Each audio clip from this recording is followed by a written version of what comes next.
Just do a quick few refreshes here. Refresh this one here as well.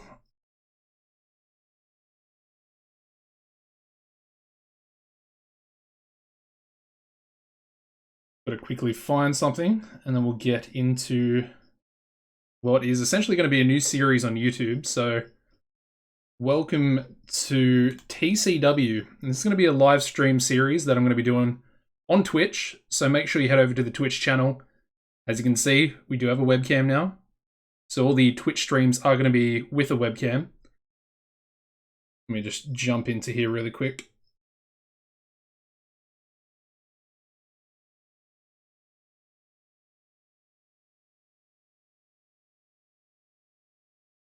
And then we shall get started. Now I have actually loaded up India, just kind of out of curiosity.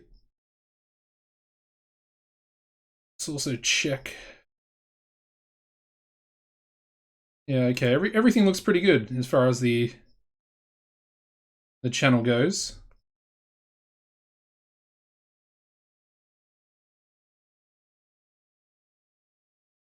And hopefully the stream is working properly, which I assume it would be. I don't see why it wouldn't be. Live streamed other games before. Anyway, let's get into it. So let's start our new game. Like I said, it's going to be TCW. Pretty familiar with TCW in the past. And of course, a lot has changed since 2016. Rocky Golden's left, which I would say is a massive hit. And then I think we've had a few people retire as well. So let's just get through all this. I also want to make sure that the chat is going to be up. There we go, perfect. All right, I think I'm good. Let me just do some more, just a few more tweaks, just so I can see my volume. All right, perfect.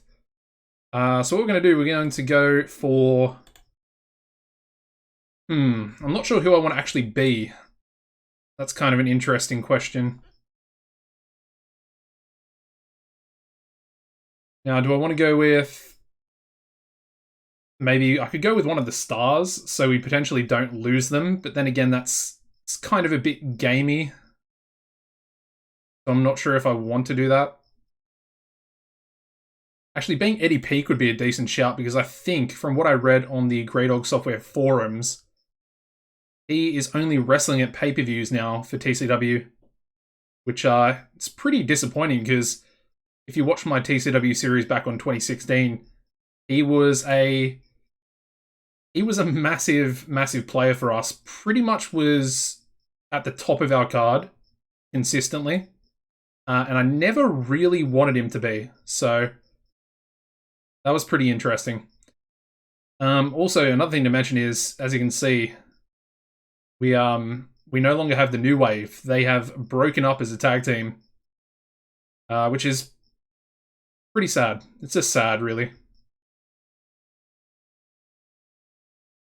We've got a few new guys in as well, but again, I'm not really too sure who I want to be in this situation. Let's just go. Do we have any personalities? Do we have any?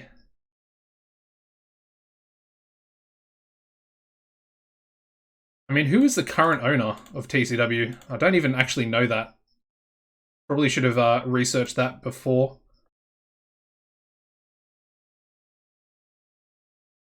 Yeah. So, well, Brent Hill was the booker, but I'm not sure. I kind of want to just be the owner. I don't really particularly want to be the booker, although that could be a bit more challenging. But then again, I do want to make a lot of changes and just do a lot of things. So let me just research this. I didn't mean to do that. Let me go back into TCW here. Another thing to mention for this series on Twitch, it is essentially going to just be me playing the game. I'm not going to really focus on storylines or anything like that. I kind of just want to have a series with a big company that I can just play through and kind of chill out and just make sure that we Well, at least I understand the game. That's kind of what I want to do. Okay. So, do we have Carl Rhodes in here? Is he even still with the company? Yes, he is. Alright, there he is.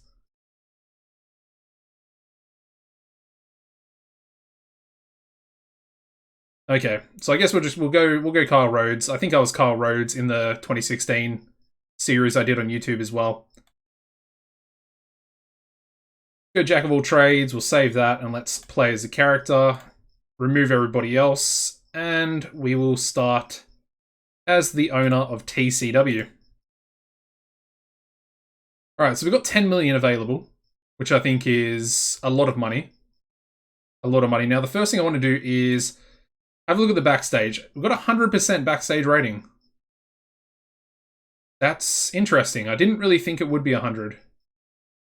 We've got a few negative influences. We've got Maverick, Nate Johnson, obviously a negative influence. Mark Speed as well. I mean, they're all mildly negative. I'm not really too worried about that. We do have a TV show tomorrow night. Let's have a little look at the roster. I want to kind of go through the pushes as well, the perceptions. So we've got Major Star. One more thing, we want to go into preferences and turn off a few things. So let's turn injury frequency to low. Let's also... What else do we want to do? I think I want to... we'll save that for a second. And then I want to go into the actual preferences itself. Get rid of scouting. Kind of thinking what else we need to do.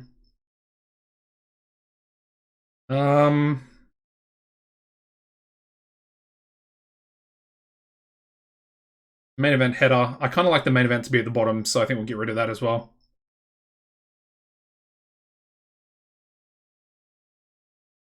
I thought those were my defaults. Anyway, doesn't matter too much. Has that? Yeah, okay, that's sorted out that problem. Let me just jump on here for a second.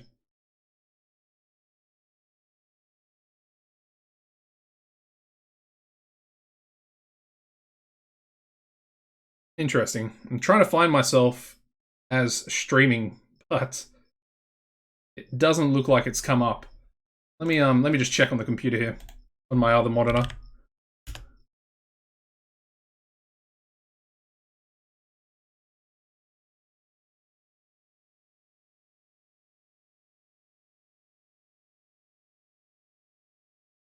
Yeah, it says I'm live. Interesting.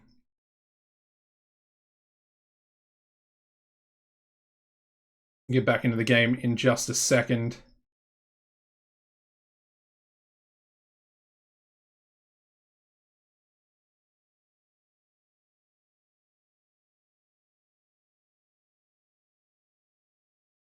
All right.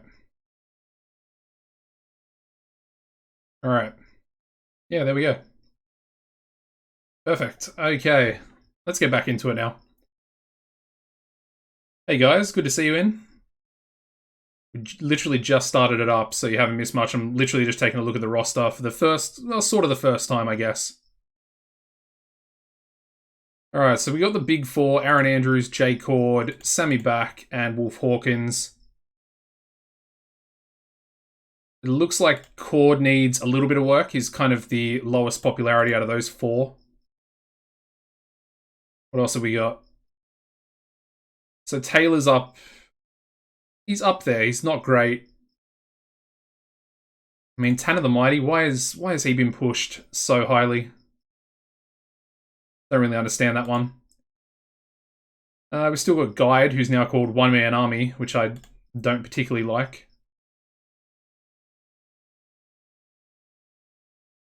And yeah, Mighty Mo's still not a major star for the company, which is pretty strange considering they were trying to push him in 2016, and it's now 4 years later. Who else have we got? I mean, it's more or less the same roster. There's Scout. now called Doc Hammond.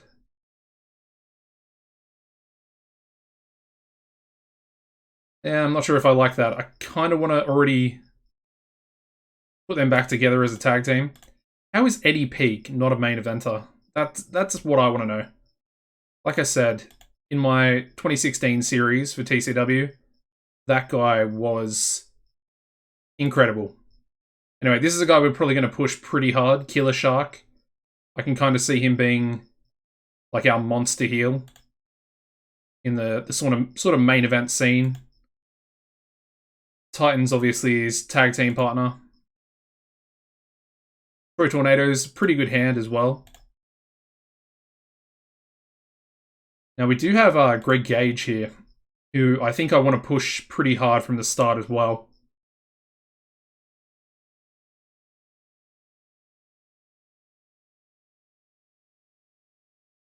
All right, so Mike, yeah, north of the border is gone. I mean, that's a strange one as well, especially with south of the border as well, because I was booking in Mexico just before 2020 came out, and the whole name change has kind of thrown me off a little bit. I guess they kind of just wanted to give the companies like legitimate names instead of just calling them north of the border, south of the border. It does make it more official, but at the same time, I mean, you play TEW for that long and you get used to a name or a company. It's pretty difficult to sort of get over that. And we got Leon. Is it Leon or Lion? Yeah, man. I'm not sure about Wolf Hawkins' stable. We can check that out in a second. But I just want to go through a few of these guys. So we got Maverick, who is a former north of the border mid-carder. He's pretty old though, so I don't really see him doing anything special, unfortunately. We do have Roderick Remus, formerly of Mid-Atlantic Wrestling. Probably in a bit of a similar card to Greg. We might push him a little bit. But at the same time, I don't know if he's actually going to be that great. Who's this guy? T-Bone Bright. I don't think I've ever seen this guy before. He's got really good brawling, really good basics as well. Star quality. He's actually not too bad. And he's a babyface.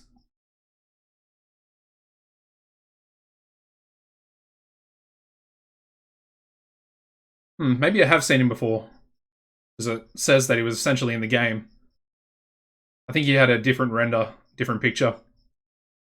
Anyway, let's just get into the first TV show. And I'll just start booking from there.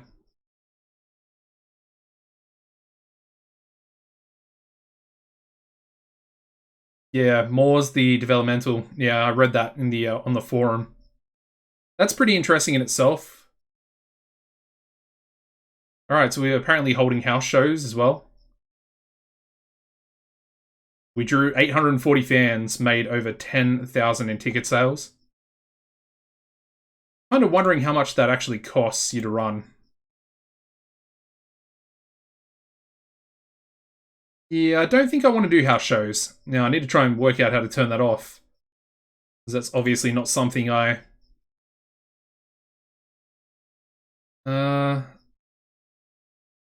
Turn off all days?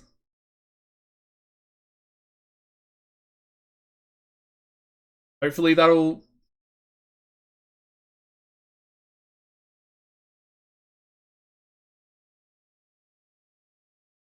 Yeah, I'm hoping that's worked. Yeah, 37 for Maverick. Yeah. Like you said, I mean, he'll be in the mid card. He'll probably be like, I think we have new titles as well. So I think he'll probably be maybe with the television title sort of area. I don't think he'll ever really go above that for Maverick. But I think he'll be a talented mid carder for us.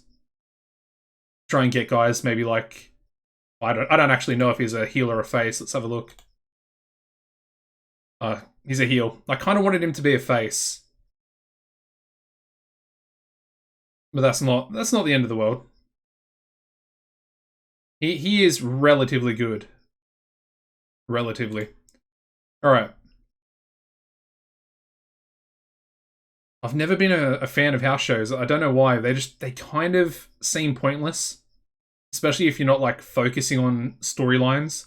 And obviously for this series, I'm not going to be focusing on them. So yeah, it's an interesting one.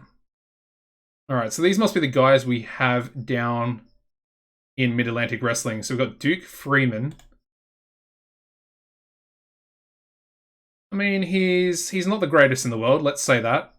Low star quality, so I'm not exactly a fan. We've got Guillotine, I don't know. However you want to say it. He's a little bit better, but then still not very outstanding.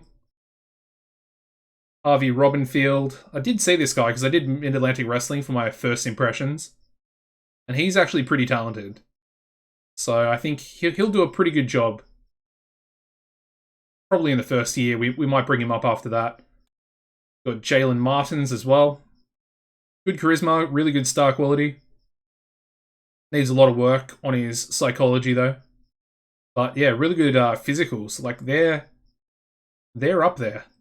They're some solid physicals. And then you got Joey Philly. Wow, that's that psychology is not too good. He's also not too bad. The star quality's there. I think anything over like a 60 for star quality, I think you can at least make them a mid-carder with. And then we got my boy Seth Whitehead. I'm actually really happy that he's with TCW. And you know what? He's actually looking pretty good these days as well. Yeah, I like Seth. I'm definitely a fan of his. I might even call him up relatively soon. Alright, so with that said, one more thing I want to check before we do actually get into this first TV show, and that is our broadcasting deals. So we're currently with USA Free Choice, which is big across all of America. And then we have very big coverage for our TV show. That's surprising because I think they used to be on the Pop network, if I remember correctly. And Pop was, I think, medium. It might have been small. Either way, a big pay-per-view carry is going to be pretty beneficial. Anyway, one more thing, champions. So this is a new title. King of Kings annual singles tournament. I like that. Designed to start a big push for someone who will go on to be a big part of next year's Total Mayhem. Yeah, I heard about the tag team title scene. Yeah, I mean, just the fact that the New Wave has split up. I know they've been together for years, but that's like the stalwart team of TCW.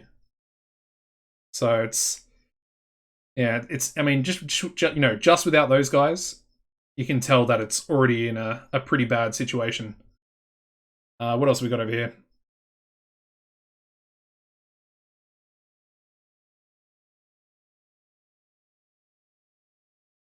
Turn off not allowed to use dangerous moves in product. I might keep that on. I'll keep it on for a little bit. We'll see what happens. But I'm not against turning that off, the dangerous moves. Harvey will probably be the best of those in developmental. I would agree with that. Although I would probably say that I'm probably going to push Seth Whitehead a little bit harder. But yeah, Harvey will definitely... He was one of the guys that stood out when I did that first impressions video. Yeah, check for Canada. That's a really good shout. We'll check that after here. We might actually be able to pick up another deal. Yeah, King of Kings. See who will go on to be a big part of next year's Total Mayhem. I think I used to want to make Total Mayhem like an elimination chamber type match. So we might have to change this or change that event. I'm not sure. Anyway, Greg Gage, television champion. We'll probably be doing like an open challenge for him. Just to have him verse people each and every week on TV. World Heavyweight, Aaron Andrews, absolute beast. Very happy with him as a champion.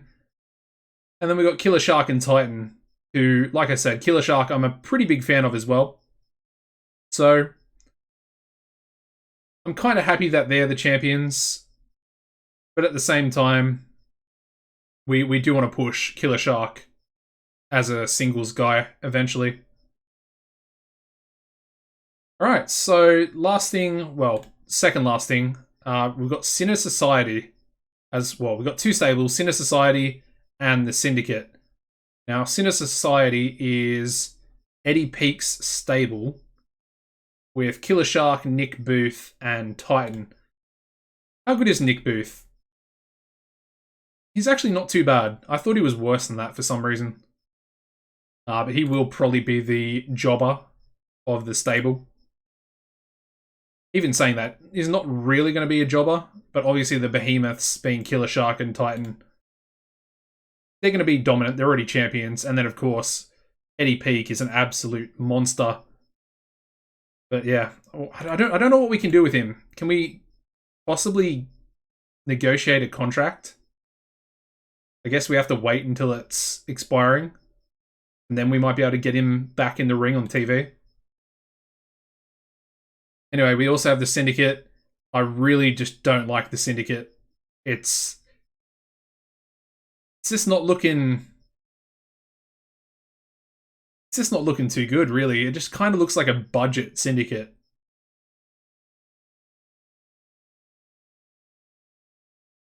Round robin, have final 6 in the chamber match. That's interesting. Although when I do a tournament, I kind of want to do like a proper tournament with a winner. Either way, I'm sure we'll come up with something. We'll come up with something.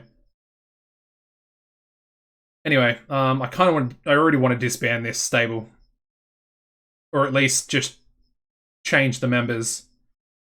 I mean, Doc Hammond being in there, just it doesn't fit, and like the Elite, I don't know. Anyway, let's advance. Also want to check our... Oh, I forgot to check Canada. I guess we won't be in Canada for this show.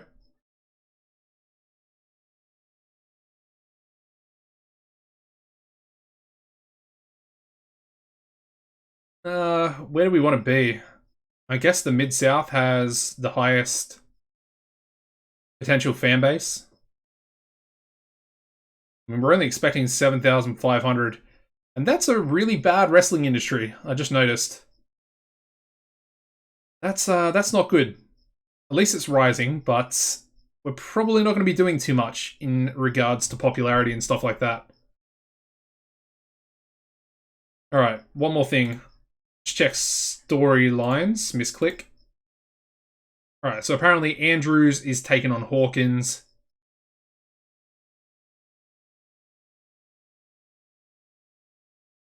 We then have Cord versus Back.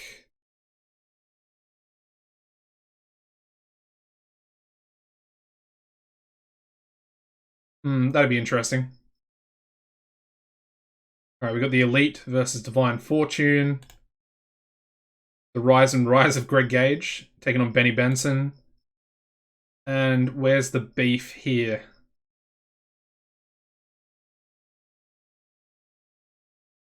Okay, the Mighty Meaty. That is a tag team.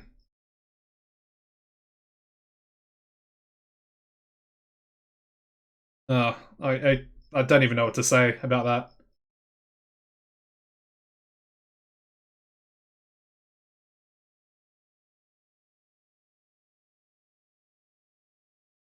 Yeah, I don't know about that tag team. We're definitely going to need to bring a few people in. Where do we want to start off? Let's start off with a TV title match. And let's go Dazzling Dave Diamond to take on Greg Gage. Kind of, like I said, a bit of an impromptu television title match, but I think this is what we're going to kind of go with for Greg Gage.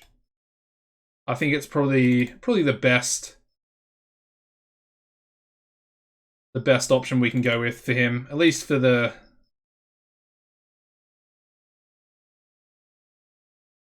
Oh man, what is his stamina? Can't even go for 12 minutes. 46. Can he go for 10? Alright, he can go for 10. Alright, we need a storytelling match, a wild brawl, and we need to further 2 storylines. Not the best. Yeah, start Mighty Mo for main event push. I think we'll definitely do that. Because we definitely need a couple more faces up into the... Well, pushed up higher into the card. What is Wolf's push currently? Is he a face?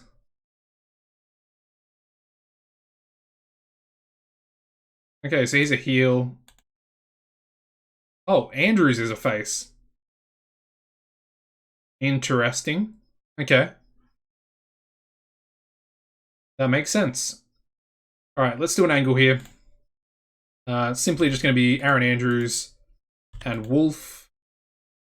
We'll script both of them. Both of them are just going to be out in the ring. That'll probably actually be how we finish off the show. And in saying that, we might do a...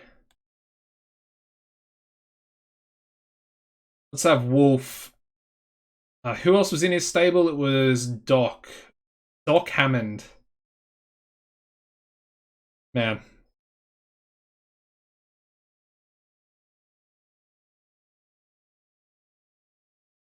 Greg was to be second in command behind Wolf. Yeah, the thing with that is I kind of want to do what I did for my 2016 series, and that was have Andrews, Greg Gage, and Jay Cord together. Because, I mean, that trio was pretty incredible, as you can imagine. I'm not sure what we do with Wolf in regards to a stable. Yeah, I just don't know.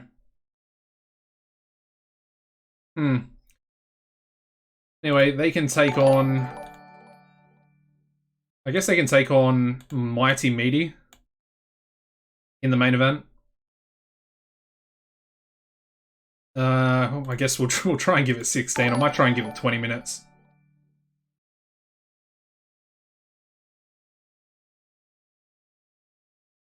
Yeah, and we'll have Tanner lose the match as well.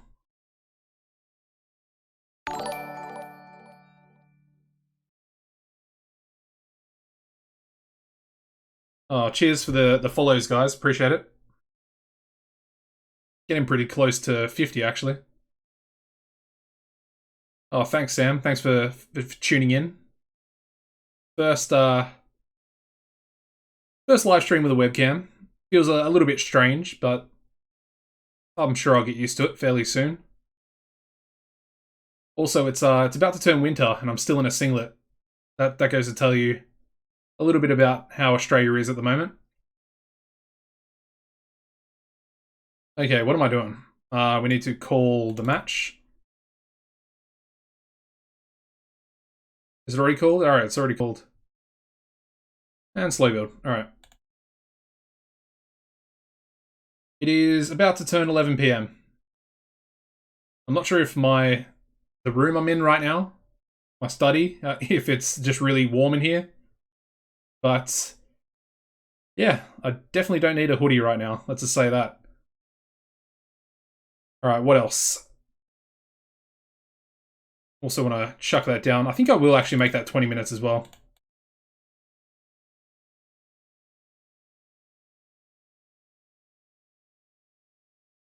Alright, let's exclude booked. I think up next, let's go with a squash match for Killer Shark. And I think he can take on Elliot Thomas. I'm assuming Elliot's still kind of a jobber. At least I hope he kind of is.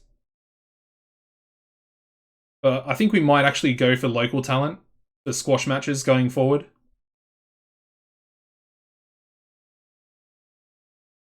Yeah, I'm not too sure.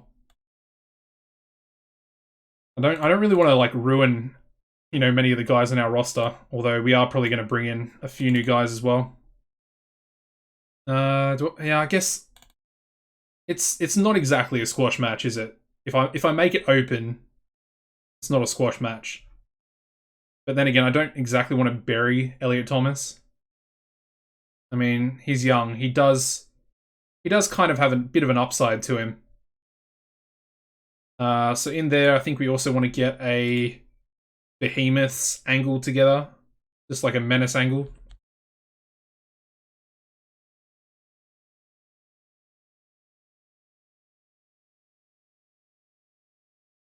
Let's do that. Chuck that in there. Also get an angle for Greg Gage. And I think he can actually cut his angle. Who was he taking on? Benny... Was it Benny Benson? Let's have a look. Yeah, it was Benny Benson. Alright. Yeah, I didn't really do anything with Benny. I think we might actually have him off screen.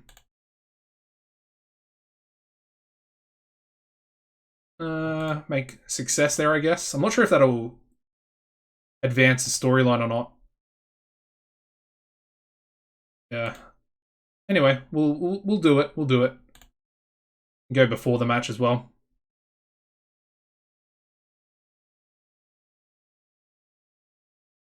All right, so we have Dean Daniels. Didn't realize about him. How you going, Hayden? Good to see you in the chat from Wales. Nice. Yeah, I think I'm just gonna upload these live streams to YouTube. I guess in their entirety. I mean, if it's gonna be like a long stream, I don't exactly want to go through and edit out certain parts of it. I'd like to just upload it. And if people want to watch, you know, the full live stream on YouTube after, then they can do that. I'm assuming most people will, because I actually personally do that. You know, for guys that I watch on Twitch. Like, I watch them when I can, but obviously, if they're from the UK or the US, I then just watch their VODs later. So, yeah, it's going to go on YouTube.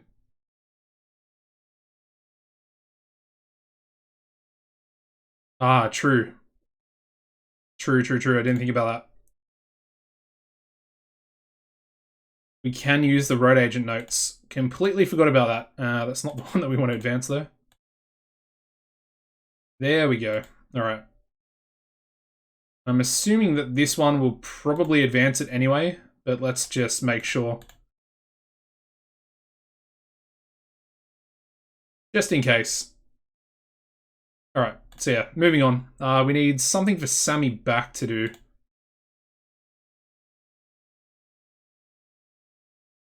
Alright, what heals do we have? We've got the Elite. Now, they're in a tag team storyline, I think.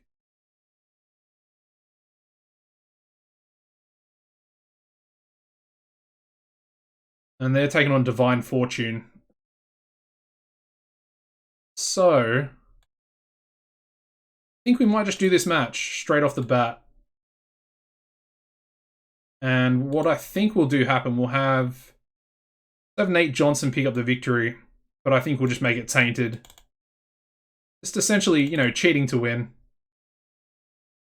Oh, so all the matches are called anyway, aren't they? I think I might want to turn that off in the product settings.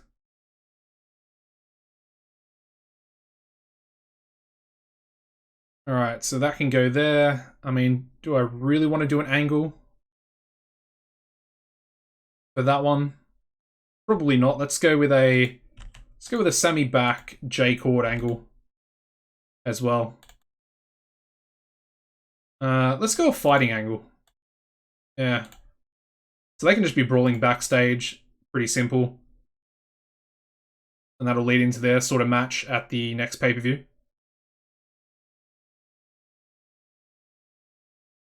Let's go like a random 6-man tag. I feel like the roster is actually a little bit small. So we're definitely going to need to add a few people. What have we got? So we got Sammy. I guess let's just go with like a main event team. Who else can we chuck in here? Dean Daniels, maybe? I don't know, his popularity's pretty low. Let's go one-man army, which I think is Guide? Yeah, guide. Alright. And they can, I guess they can just take on some sort of mid-card guys. Go just Jeremy Courtney, Mark Speed. I can't believe Matt Hocking is a heel. Let's chuck Maverick in there as well.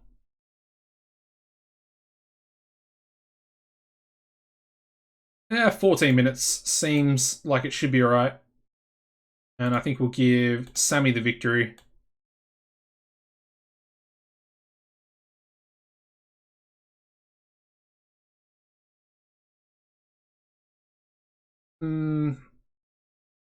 Let's also do a botched interference on Sammy by J Cord. And I think that'll lead into their brawl backstage. It's currently 11 PM in Australia. I'm lucky, don't have work tomorrow. Got some other things I have to take care of, so... okay. So we can't call the match in the ring. Looks like we're scripting it. Alright.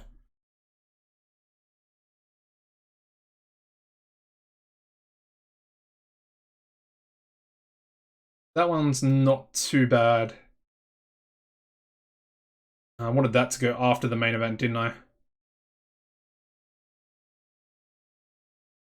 I guess we could have a Mighty Mo angle by himself. Yeah, definitely. Let's do that. Because he's going to break away from Tanner fairly soon. Ooh, he doesn't want a script. Okay. I like it. I like it.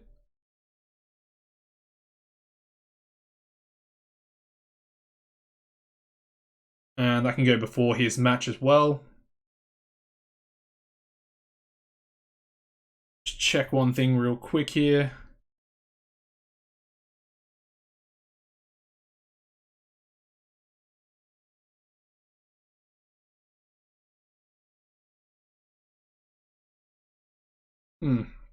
Super strange.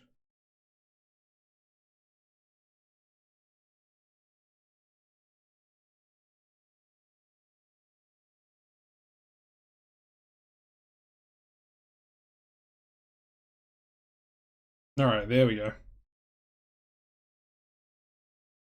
some reason, my stream wasn't showing up on mobile, which I thought was very strange. Either way, fixed now.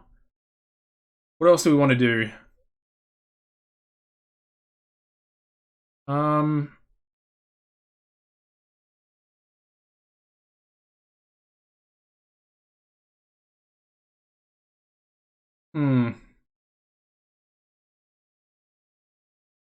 Who else is in the stable?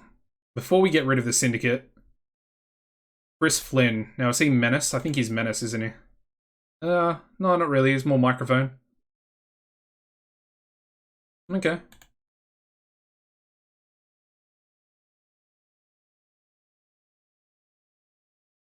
What we'll do, we'll have... Let's go Chris Flynn, and Doc.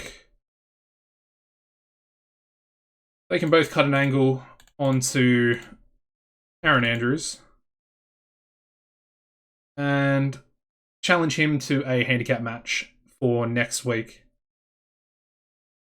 And that'll kick off the show. We still need another 15 minutes, though. Where we're going to get this 15 minutes, I have no idea. Let's go J Cord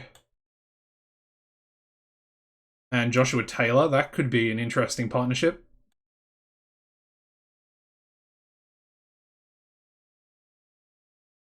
Maybe Benny and the Fox? Yeah, let's go with that match.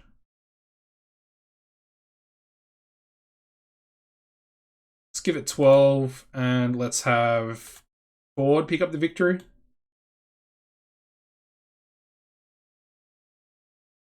Alright, I think that's should be enough time, or pretty much enough time. What match do you want to make the Wild Brawl? Maybe this match?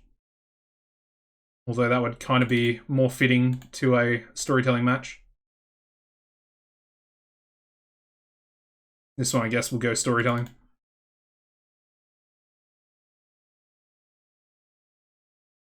Alright. What else do we need? I think we just need time. Alright, so I want to put this match back to there. Now, we already have J Cord. So that's the brawl coming after his match there. I might just give Joshua Taylor an angle. Was he in a storyline with someone? I feel like he was. Maybe he's not. Interesting.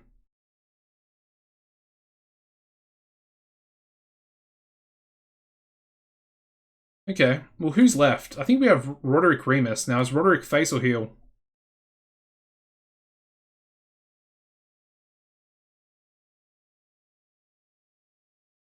Oh, he's heel. That kind of sucks.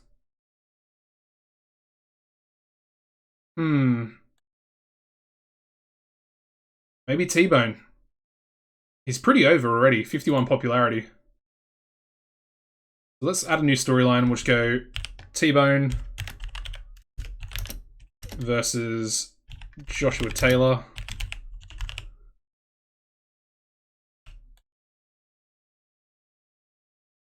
Just another storyline for us to try and advance, I guess. Yeah, I mean that looks pretty good to me. We literally need 1 minute, so let's give a minute. Let's give 2 minutes to this match. There we go. All right, I think I want to do a pre-show just to see who's about. Let's have T-Bone and Danny Fonzarelli. I mean, Danny's pretty over. Danny is pretty over. And they can take on... Let's go Roderick Remus and Matt Hocking. I mean, they could actually be a pretty cool tag team themselves. Hopefully they have some chemistry, because they're about the same age. I think this match might outperform some of the matches on the actual TV show itself. I think we'll give T-Bone the victory.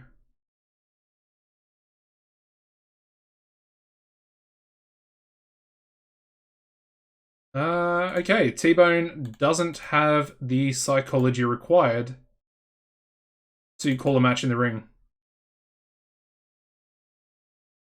That's not great, but hopefully working with Joshua Taylor, he might improve a little bit. Okay, I think we're good. What does everybody think about this show? I think it's okay. It's okay. It's definitely not the best. But to begin, I don't think it's that bad.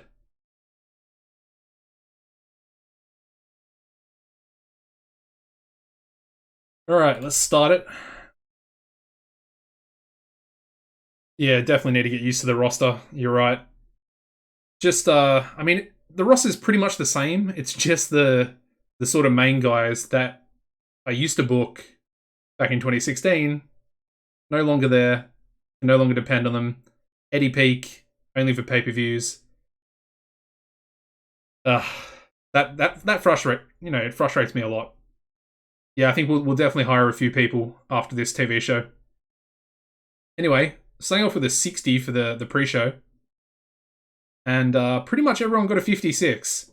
Except for Fonzarelli, who got a 55. That's interesting.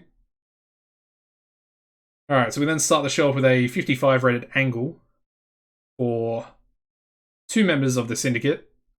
Of course, challenging Aaron Andrews, who's up next, to a handicap match. So I don't want to pre-book it, because I think I might have the penalty. I don't know if I turned that off or not. Either way.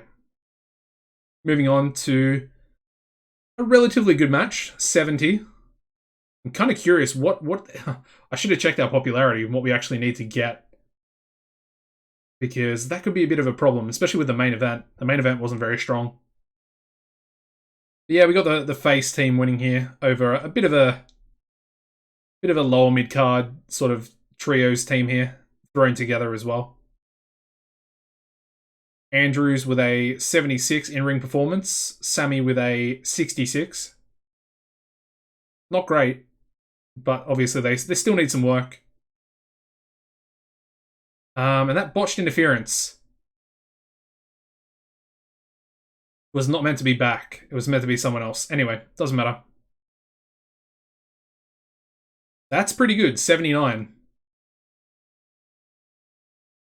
Okay. Jay Cord with an 80 in-ring performance. Man, he's definitely talented. I think we just need to get him a little bit more overness. And I think he'll kind of be there. I mean, he's already at the top. But I think once he gets to about 80 popularity, I think that's when we can maybe think about putting the title on him. Either way, 79 for this match, really good. Joshua Taylor also benefiting from having a hot new move. Okay. 76 for this, I think it was fighting angle. Apparently the segment deserved better announcing, so we might look at trying to get better announcers as well. I think we have a 3-person booth. Is Jasmine Saunders? Did I say that correctly when I was booking before? Wasn't she a manager? I don't know. Anyway, moving on to... I mean, I kind of expected a pretty low rating for this one. Get a 57 for Divine Fortune versus the Elite. Yeah. Alright, that's pretty good. I'm happy with that. 66 for our Menace angle for the Behemoths. So, the Behemoths are doing pretty well. 57 here for this sort of squash match, sort of not. I mean, it's obvious Killer Shark's going to win the match. But, you know, we kept it open for Elliot. Gets a little bit of offense in before being destroyed. That's not what I expected. I thought that might have been a bit better. 54 there for Greg Gage. Was definitely hoping that'd be a bit higher. Oh well. Needs work. Gets a 63 for his title defense, though, as he defeats Dazzling Dave Diamond, making defense number 9 of his TCW television title. And he was also off his game. So, could be even better. Happy with that. Okay, Mighty Mo is definitely going to be pushed. 82 for his angle. And of course, he was off script as well. He's going to be, I think he's going to be easy to get over. Obviously, our wrestling industry kind of sucks at the moment, but yeah, I think he's going to be alright. Pretty easy to push him, especially with off script promos. And the main event, I mean, it's the best match on the card, so I've got to be happy with that, getting an 81. Where, of course, we have Wolf and Doc defeating Mighty Meaty. Yeah, I mean, it's a pretty good match. Wolf Hawkins with an 84, Mighty Mo with a 70. That's pretty good. Yeah, I think I'm fine with that. And then finally, our last angle on the show, getting us an 88, where we have the war of words between Aaron Andrews and Wolf Hawkins. And as you can see, everyone at the announcing desk was weak. So I think we want to definitely try and see if anyone's available. Alright, so our first TV show gets us an 81 overall. I think that's pretty good. Increased popularity in 11 regions. So I'm assuming our popularity is probably in the 70s. But we can go and check that right now. Maybe hire a few guys for dev. Yeah, I mean, we could do that. I mean, one guy I do want to sign, who, if you watch my APW series I got going on the YouTube channel at the moment, Damien Dastardly. Love that guy. And I think I want to sign him. So apparently Elliot Thomas is pretty good in the ring. With some drug test fees. We get a 1.94 TV rating. 1.4 million viewers. Okay, that's pretty cool. That is pretty cool. And we actually made quite a bit of money from that first TV show. How much did we make in broadcasting? 87,000. Okay. I mean, it looks like we're going to be making like a decent amount of profit. Now, one thing that was mentioned to me before was broadcasting. So let's make sure we focus on that. Let's have a look at announcers first. So we've got 74 for Azaria. Rhodes is only a 72. And then, yeah, Jasmine Saunders. What the hell? It's only a 70 color commentary. Yeah, I don't know. That's a no from me. That's a no from me. Yeah, so let's try and get some coverage in some other regions. So yeah, we're 72 popularity all across the US. Canada, we're 54. A little bit of popularity in Mexico. We might be able to work on something with that as well. And everywhere else is pretty bad. Okay.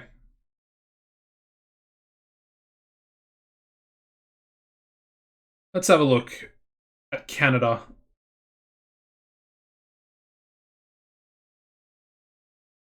I mean, looks like we have a few options. I mean, these guys that SWF are on actually look pretty good. Coverage in, well, Canada and Mexico by the looks of it.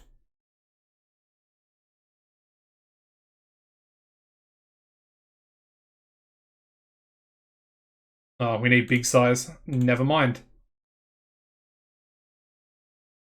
Alright, so we could get a Canadian-based pay-per-view with medium coverage.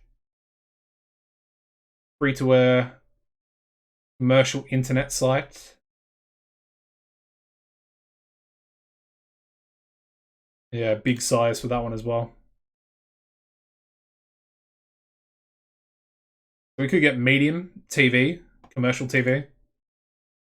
Probably not going to get that one. Again, medium commercial.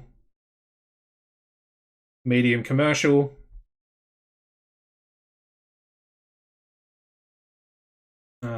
We need big. Yeah, we need big for that one as well. That sucks.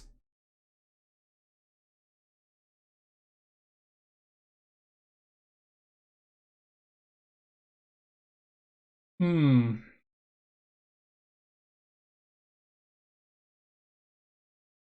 there's Pop. Was Pop small? Was it small in 2016? Maybe it was.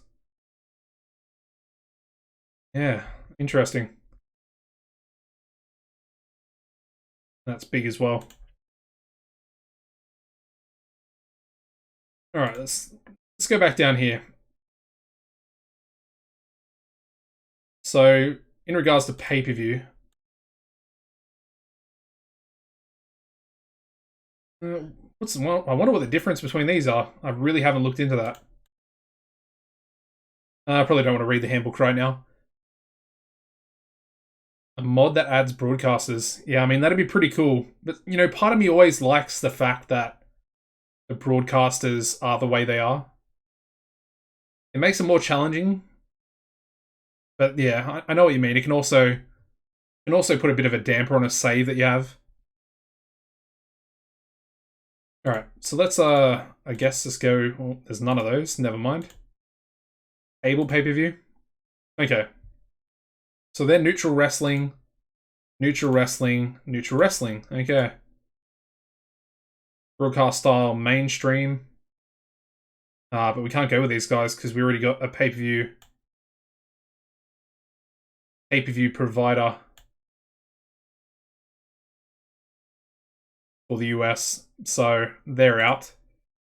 And they're small. So it looks like Canada one choice.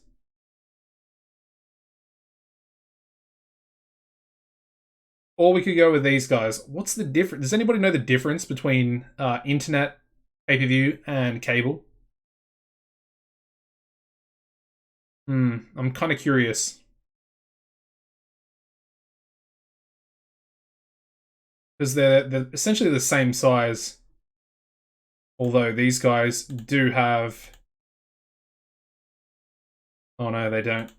It was this one, wasn't it? Interesting. Anybody know the difference? I'm kind of leaning towards this one for some reason. Pay-per-view services.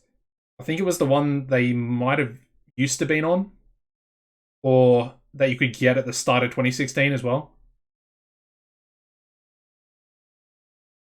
Yeah. I mean, either way, it's not going to hurt us, really.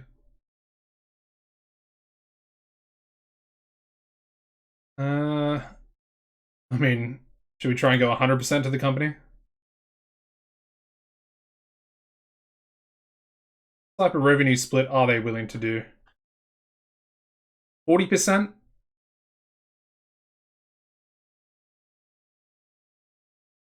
Yeah, I mean, 40% is not too bad, I guess.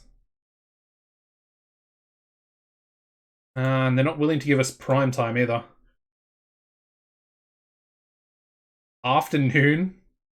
The afternoon slot. Or late night. I mean, late night seems a little bit more fitting. Kind of frustrating, though.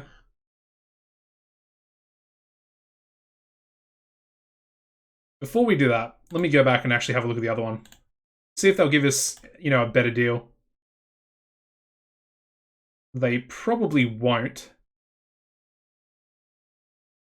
But it can't hurt to check. Okay, so they're not even willing to give us 40%. And they want to give us 30%. But will they give us prime time? They give us late night. Or afternoon. Okay.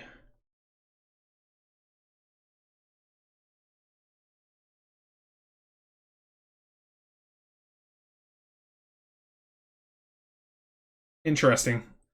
I just read down here. Internet is the weakest. Cable is medium. It's pretty cool that you can actually, as you can see here, you can still actually show the pay-per-views on your own network. But you just can't show it on any other pay-per-view carrier. I'm actually kind of leaning more towards these guys now. The minimum quality expected is a little bit higher. And if it's medium, or seen as medium for cable, then that's probably the way we want to go. I think we'll go with that one. Just for 1 year. I mean, CWA is on that same pay-per-view carrier, so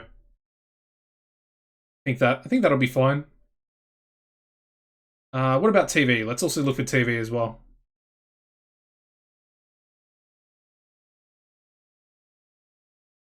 Okay, what do we got here? Commercial, terrestrial. Broadcast style is mainstream, pro wrestling as well, and same channel as CWA. This one's mainstream as well. However, it's only neutral wrestling. And then this one is all sports, Maple Leaf Sports. Pro wrestling, very high risk. I think we might want to go with this one, the home of hockey. They've shown wrestling occasionally over the years. I mean, again, we'll kind of just have a look. Or should I? Let's have a look at the cable commercial as well. Never mind, it's empty. Okay. So it was between this one and Maple Leaf, I think. Let's negotiate. Okay. So I guess we can't go on CBN because of CWA. So I guess Maple Leafs it is. Total Wrestling, new deal.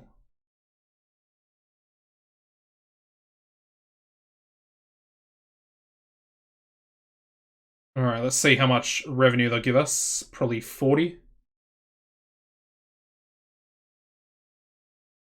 Wait, what?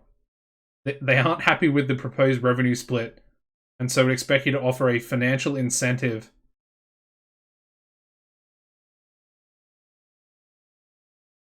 What would be the financial incentive?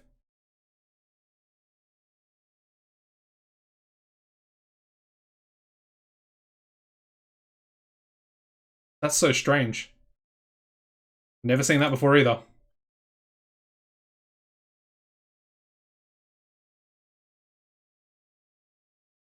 Alright, so we can go in the afternoon. Oh, so we actually would have to pay them per show. Oh, I mean, that doesn't seem worth it. Oh man, paying a network to run our own show.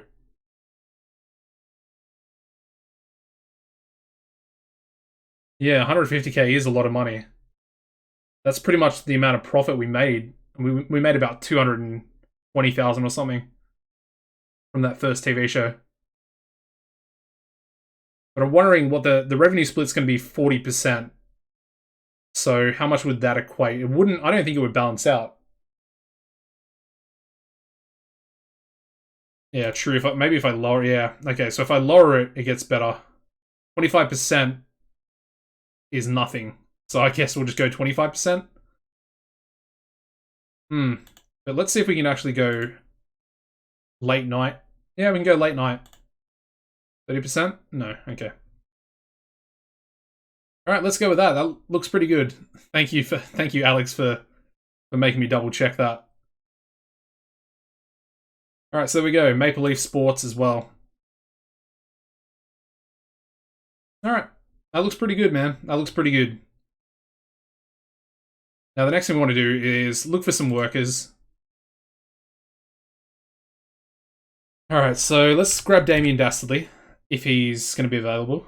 He should. Well, he's not available, but I guess we can talk to him.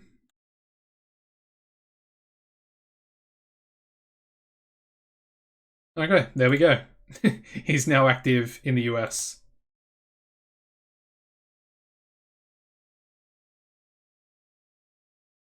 Let's give him a big contract as well, because I see him being a pretty big star, at least in the mid card.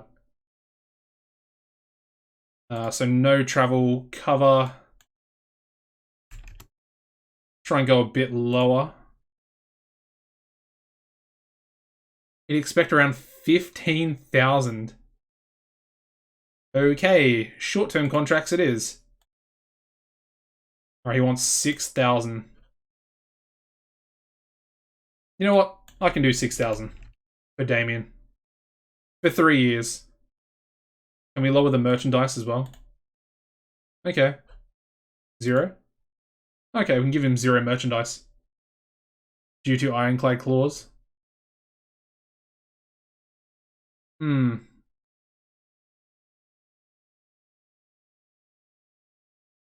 What exactly is an ironclad clause? Does that mean like he can't get out of his contract no matter what? I think that might be what it means. Which I kind of want, even though I don't think he's going to...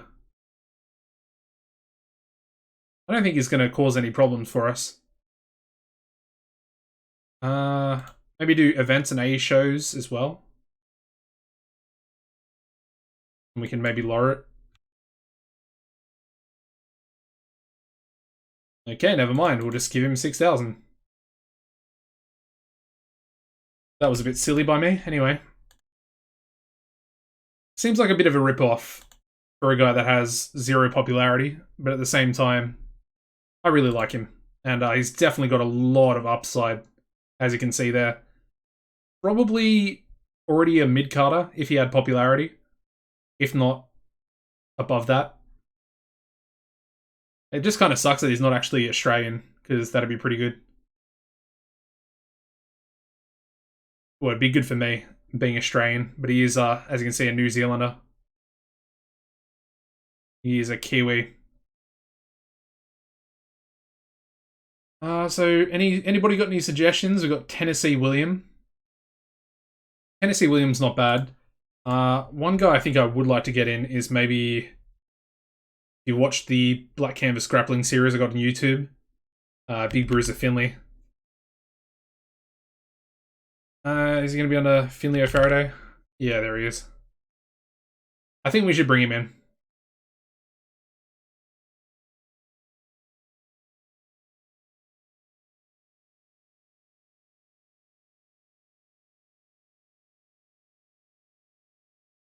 Oh, so Ironclad.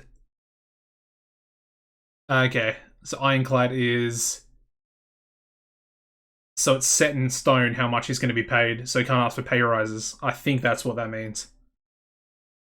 Interesting. Well, I'm probably going to push Finley O'Faraday. So I guess we'll also give him 6,000. Yeah, I mean Ernest would be a pretty decent shout.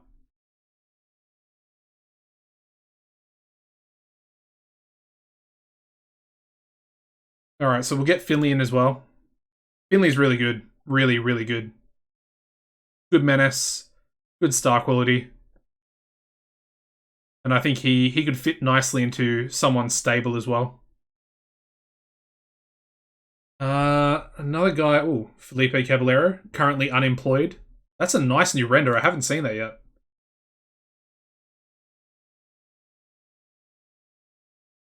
I mean, he doesn't look too bad. He really doesn't look too bad. I might bring him in and just send him to Mid-Atlantic Wrestling just so him and Seth can be together once again. Yeah, let's have a little chat to him. There we go. All right.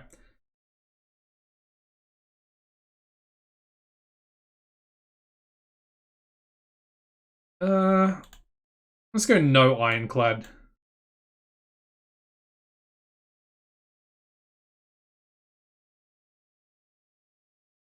I mean, still, these long-term contracts, this is what I used to do in 2016 just to tie people down. And in a way, it's good that they've sorted the whole situation out. Man, 8,000 per month.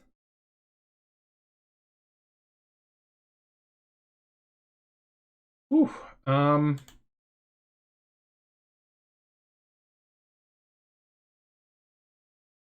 mean, is that going to be doubled? Oh no, he'll take 2 years. What about 3? Alright, so you can I guess 2 years is kind of the maximum for their lowest price.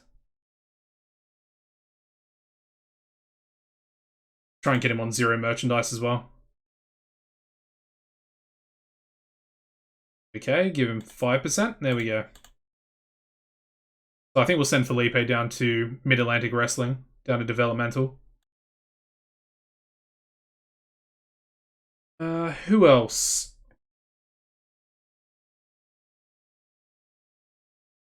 Let's go to Ole for a second. I'm not sure is Gino Montero still here? Am I missing his name? I think he's gone.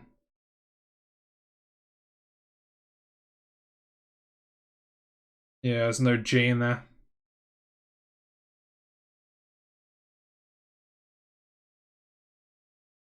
As far as tag teams go, you joined south of the border. Yeah, I kind of figured as much. The Cobras. Now, the Cobras would be a really good tag team to get in. Again, I'm also using them on the BCG series, so yeah, I don't know. It is what it is. Should I bring the American Cobras in? I feel like I should. I mean, they're kind of like the best tag team in America that's currently not with a top company, in my opinion.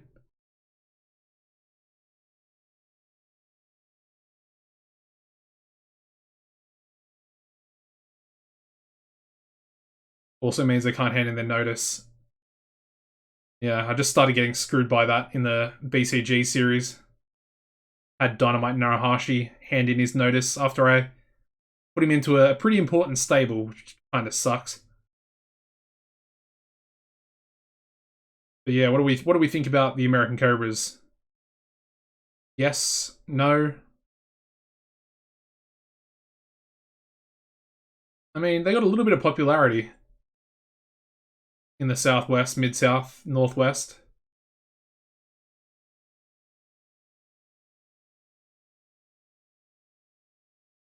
Ooh, exclusive written, you're right. Ooh. Which one wasn't exclusive written?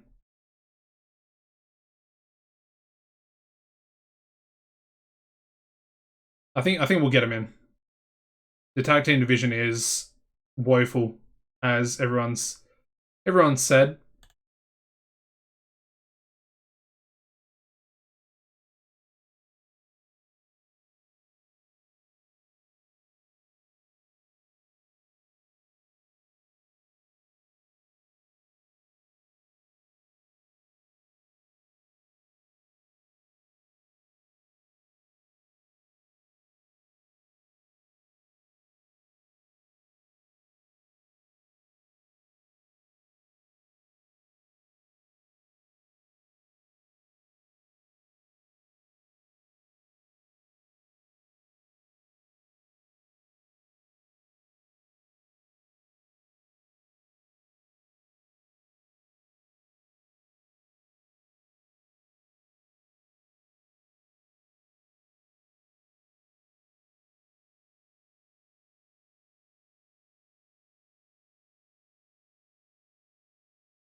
So yeah, there we go. That's both members of the American Cobras.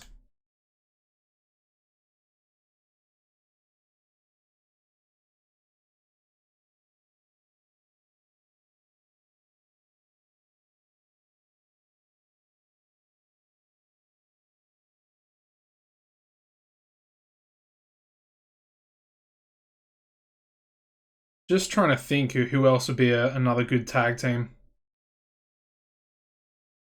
Let's go to FCW.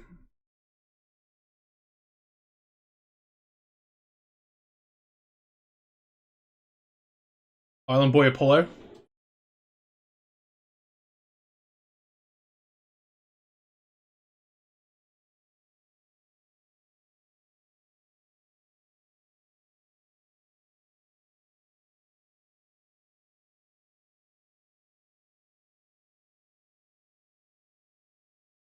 Yeah, I think we'll get Island Boy Apollo in as well.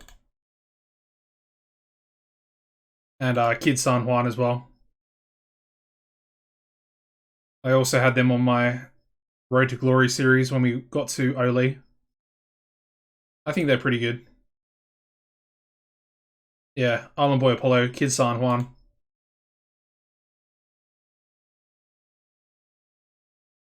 I think we'll try and get them kind of as cheap as possible. So we might just do like a 2-year contract.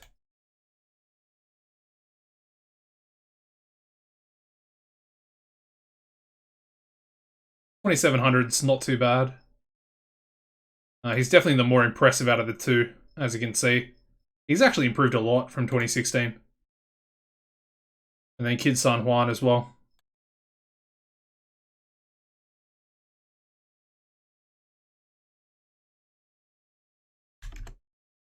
Kind of want to try and get him a bit lower.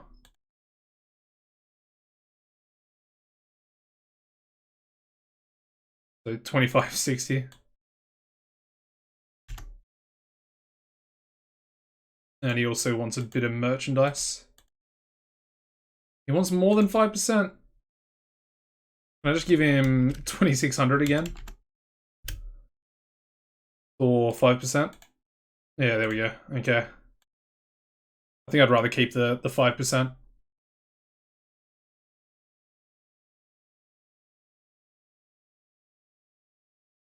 Alright, so one more thing I want to check.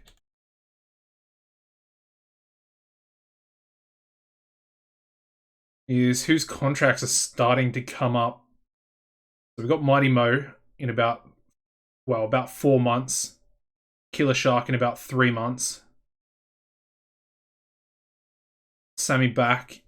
Okay, I mean, we're looking pretty good at the moment, actually. Yeah, we're looking good on the contract front. Where did I get my new renders? Pretty sure they're the default for 2020. I'm pretty sure that they come default because I haven't added anything, so that'd be the default renders.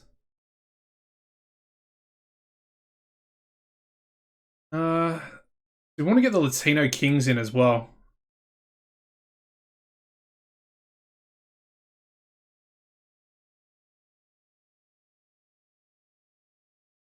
I mean, are the Latino Kings actually here? Hector Galindo? Yeah, I mean, they're here.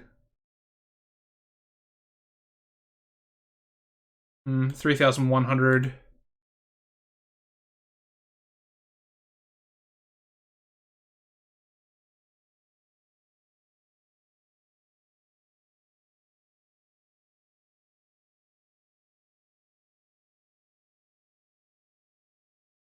I mean, I don't see why we wouldn't get him. Yeah, well, let's get the Latino Kings in as well, just to flesh out the tag division a little bit.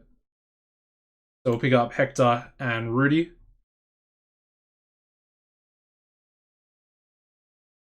And then I think we might be good, at least for tag teams.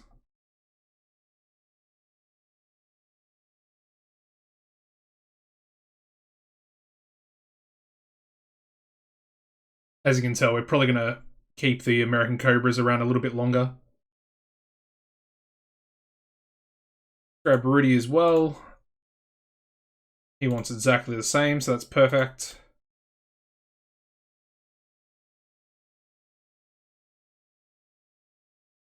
Exclusive written, wants more merchandise as well. Alright, there we go. So I bring in Jesus Chavez as well. To be sort of the... I mean, they could be a stable, essentially. Yeah, I think we'll hold off on that for now. I might also add Shovey to the shortlist as well. Good to see Cobra employed. Had him on my road to glory as well at some stage, early on. Now,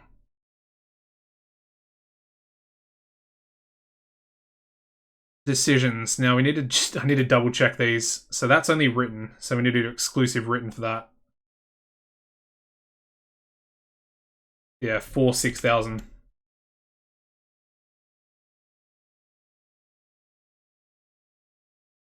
So we need to make sure that all these, yeah, they're only writtens, not exclusive writtens.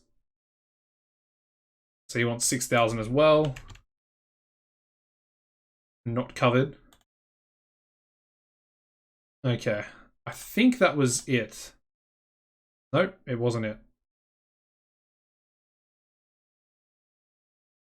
Okay, I think that was it, because I think I kind of realized after that one. Yeah, so that's exclusive and exclusive. All right. All right, I think we're good. I think we're good. So we're getting a few people in. We'll add some more as we sort of go along, but I want to get into this second TV show.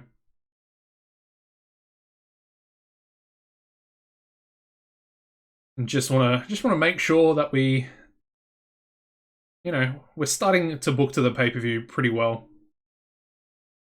Just want to make sure, at least the main events, we just really got to focus on the main events. As long as we can get those right, I think, well, I mean, we should be able to get shows that are over 72 pretty easily, I think. Again, a lot of things have changed. Alright, so it looks like we got some Oli, BCG. I mean, will they even care about these contracts, really? Oh, okay. I don't think we have to worry about any of those. Yeah. Alright, so we want Finley as a heel. Perfect. Face there for him. Ooh. We want the Cobras as... I think, yeah, we'll go faces. Faces or heels? I don't know. Because if we go face, then they can take on Island Boy Apollo and Kid San Juan. But then they won't be able to verse Hector and Rudy, the Latino Kings.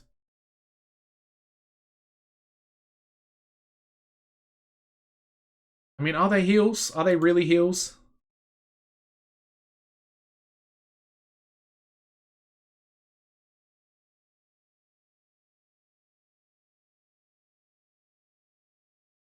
kind of I want them to be faces, but then again, I also want them to be able to verse and have like a good storyline with the Puerto Rican boys.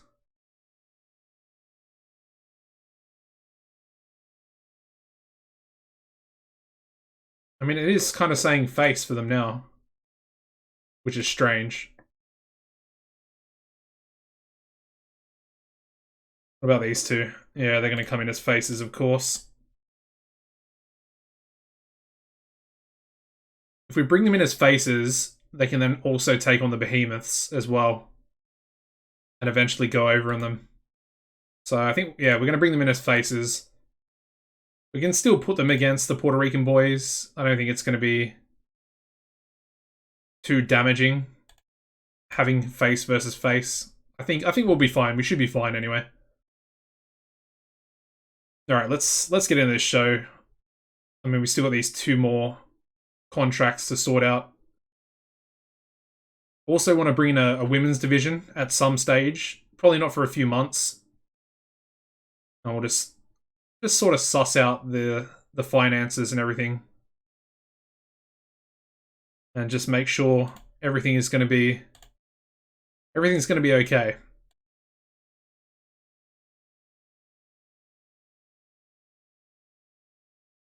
Okay.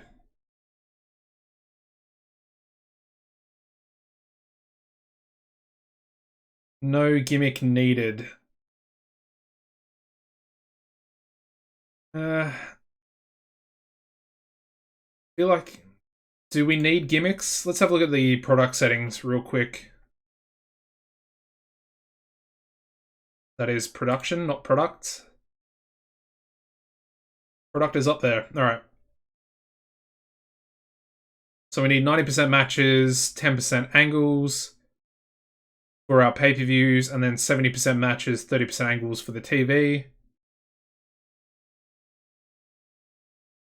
Depending on what gets the best rating. Okay, that's a little bit interesting, the ratio of popularity in ring action.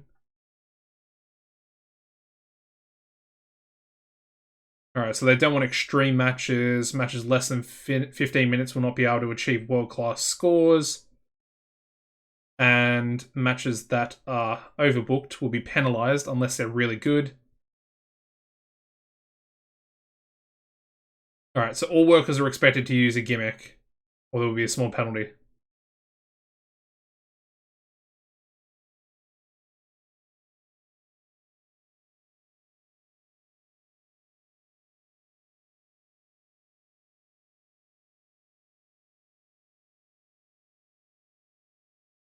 Okay, so we need to give him a gimmick, essentially. What are you good at? Swagger, badass, realistic.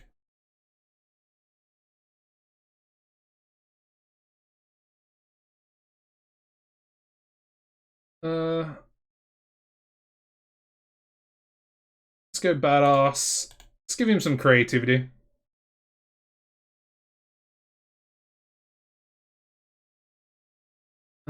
So we need a face. And badass. Maybe not badass. Let's go realistic. Okay, we won't go those. Can we try swagger? To round it off. Band member. Okay.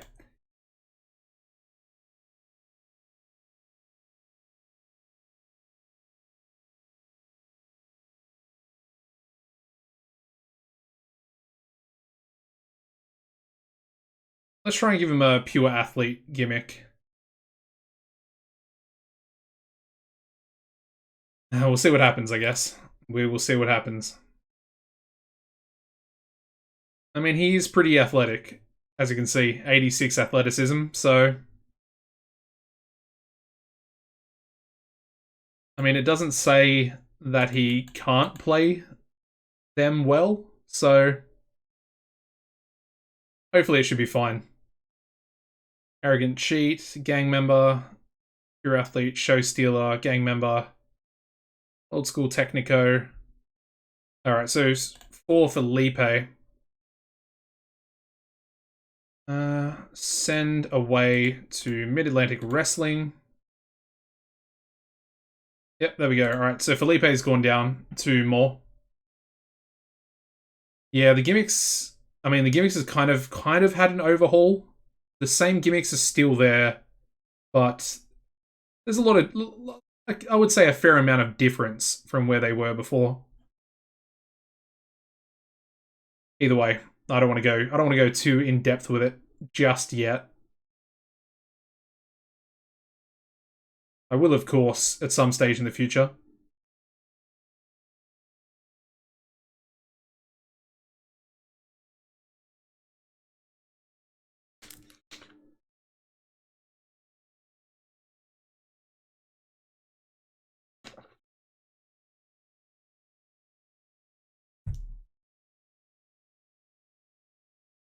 Oh, Marcel's got a new picture.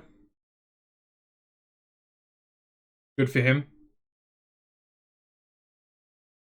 Looks a little bit strange, that goatee beard thing he's got going on there. Alright.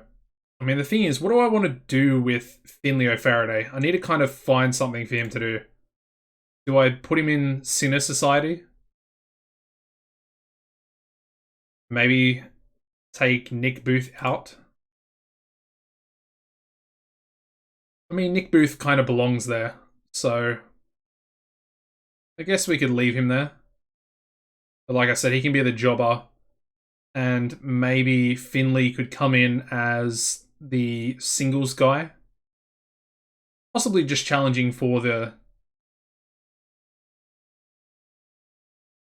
television championship, but maybe doing something more once he, you know, builds up enough popularity.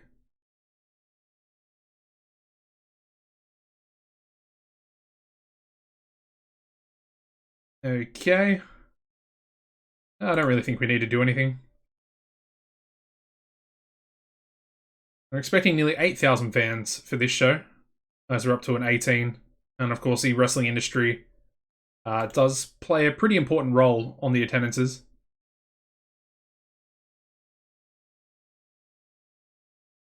Yeah, the product's changed. Yeah, I mean, it hasn't. I don't think it's changed too much from where it was. Obviously, there are some noticeable changes, but I think that's kind of more just the fact that 2020 has made the company change in some ways. Anyway, what am I going to do for our main event tonight? Do I want to make the main event the handicap match? I think I do.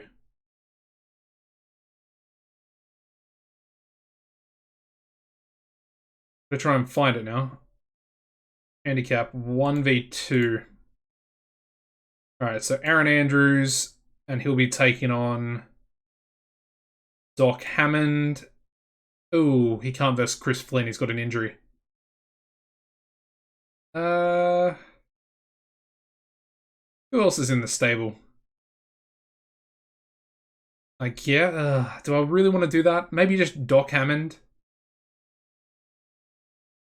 Okay, let's just do a singles match. Of course, Chris Flynn has to be injured and ruin my plans, but yeah, so Aaron Andrews, and then we'll just go Doc. And I think we'll give that 20 minutes as well. Hopefully Doc can go for that long. Otherwise, we might not be in a very good predicament. So, please. Okay, you can do it. Thank God.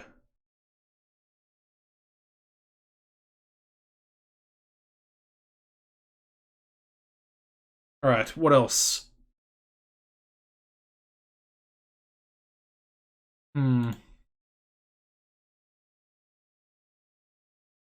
Let's have a debut. Actually, I need to go back to the home screen.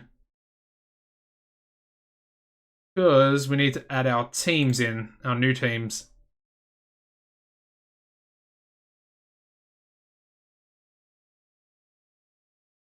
Alright, so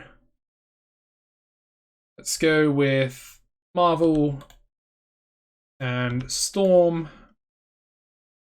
Permanent unit. I mean, they can just be a unit, that's fine. American Cobras coming in.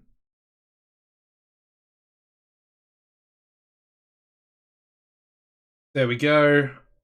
Let's add the other two guys as well. So let's go Hector first, and then Rudy. Unit. Auto-name the Latino Kings, add them as well. And finally, let's add the Puerto Rican boys as well. And Island Boy Apollo. There we go, alright. 86 experience. 100 experience for Latino Kings and 72 experience there for the Puerto Rican boys. Alright, they're looking pretty good. They're looking good. That's definitely added. Oh, okay. That would have been a lot easier, Mike. Oh well, at least I know for the future now. Thank you for helping. I always appreciate. Some people, like, I don't know if they feel like they're condescending, but I personally like people, you know, letting me know things that I'm missing out that are pretty obvious. I do want Finley to make his debut on this show. Not sure who he can take on. Maybe Dean Daniels. That'd be pretty interesting. I think Dean used to be, yeah, he used to be a Japanese guy as well. So Japanese guy versus Japanese guy. I mean, the fans probably aren't going to really know what's going on, but I mean, should be a pretty good match nonetheless. Might even make it the Wild Brawl.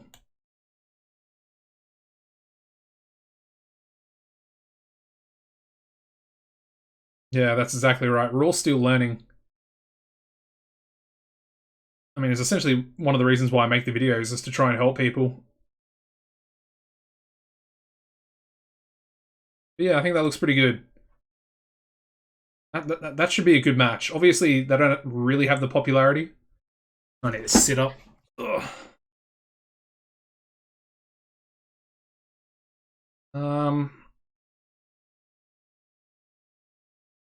Alright, so let's do a triple threat #1 contenders match. And we'll have... I don't want to have some mid-carders in here. And it's going to be for... Oops. It's going to be to see who is going to become the #1 contender for the television title at the pay-per-view itself. So with that said, we obviously need Benny Benson in there because he's going to win. But let's go for another heel. Mark Speed, maybe? Let's go Maverick. Yeah, we'll go Maverick. Maverick. Should be a decent match, so we'll give it some time. We'll give it 14 minutes. Actually, we might give it... I think we'll give it 15 minutes. Or maybe even 16, just to sort of maximize the potential of the match itself. Yeah. Obviously, Benny's going to win, because he's already essentially the #1 contender anyway. But it definitely works. Alright, so up next we want the Behemoths taking on the Puerto Rican boys, making their debut. It's going to be a 10-minute match, so they're going to get some time. They're going to get some time. However, Killer Shark going to pick up the pinfall victory there as well.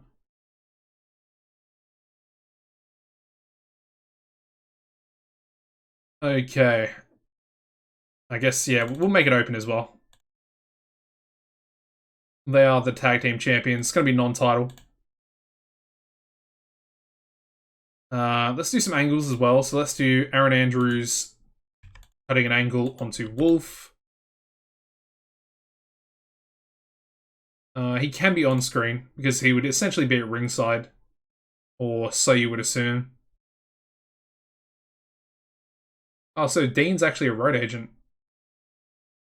Okay, that's pretty cool. Alright, so let's have that before the match. And then I might just have a Wolf Hawkins angle after the match itself as well. That's not Wolf. There we go.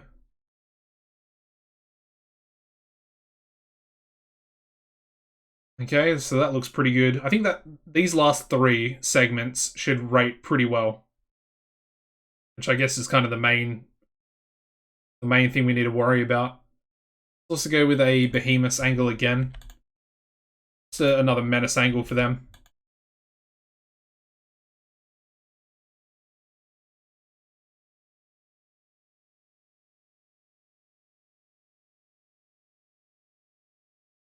And I think we'll also go with a Greg Gage angle where he can set up this match, the #1 contenders match between Matt Hawking, Benny Benson, and who was the last guy?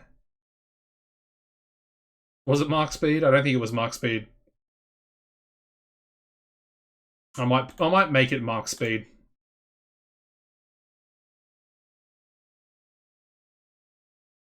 It was Maverick. I think I'll change it. I kind of like Mark Speed a little bit more. Purely for the fact that I just know him a little bit more. So it's no real cop-out for Maverick. Yeah, but there we go.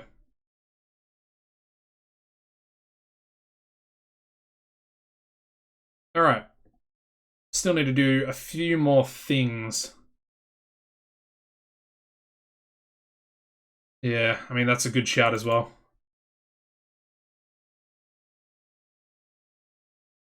Advancing the storylines, always important.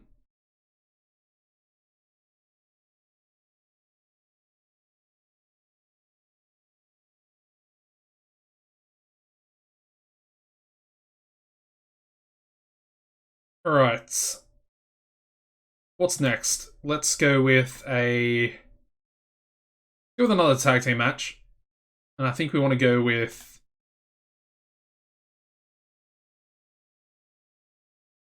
So Ed Stone's a face. Bart Biggins is a face as well.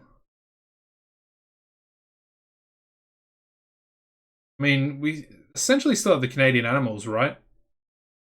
I wouldn't mind bringing them back as a tag team as well. Yeah. We might work towards doing that, I think. Let's have Mighty Mo and Ed Stone, and they can actually take on Freddie Huggins. And let's grab a heel as well.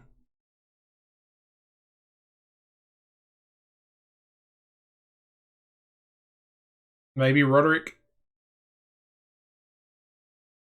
This must be one of the guys on loan, not on loan, on excursion from Pride Glory, which I think TCW has a partnership set up for as well. So Alex, if the 2 people in the angle are already in a storyline together, it does progress it automatically. But what Mike is saying is just make sure that it is going to progress, because if I don't get 2 storyline progressions on TV, then I'll get penalized. So he's just making me do that just in case, you know, as like a final precaution, because otherwise the show will get heavily penalized, like pretty much destroyed, and we will lose a lot of popularity. So we just, you know, you kind of don't want that to happen. Again, I'm not really too sure. Let's just go Maverick. I mean, he is Canadian as well. That kind of works out pretty well. And I think, yeah, we'll give the victory to Mighty Mo. Even though, I don't know why I put Mo in this tag team match when he's already got a tag team partner as well. In Tanner. And once again, let's just go with another Mighty Mo angle, because his last one was pretty beastly. It was definitely quite good. All right, up next, let's go Greg Gage, and he can take on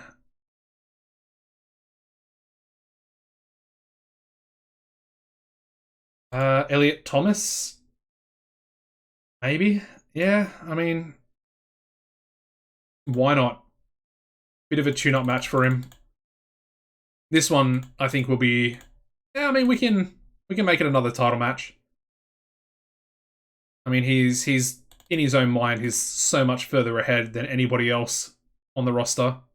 So it kind of makes sense, I guess, to put the title on the line whenever he is kind of wrestling.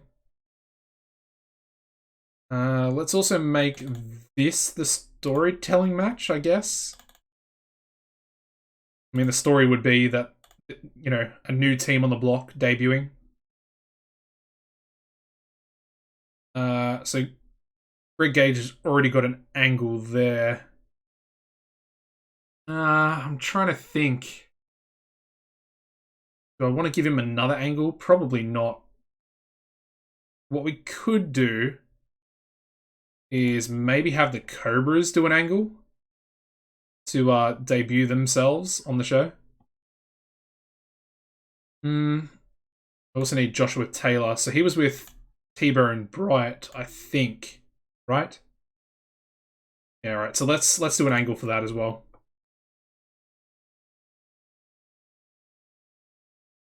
Alright, so Joshua Taylor, T-Bone Bright. We'll just do Joshua Taylor. And I think then we'll give... No, I guess we can't. But I guess... I mean, that's fine. Let's just do that. And let's also, I guess, do a quick little pre-show tag match. Or we can actually have the Cobras maybe go over somebody. I guess the Latino Kings, let's put them together straight away. See how they're going to do on the pre-show.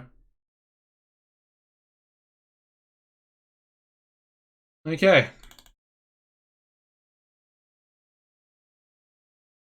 Okay, Hector cannot call. That's a little bit frustrating. He must not be that far off.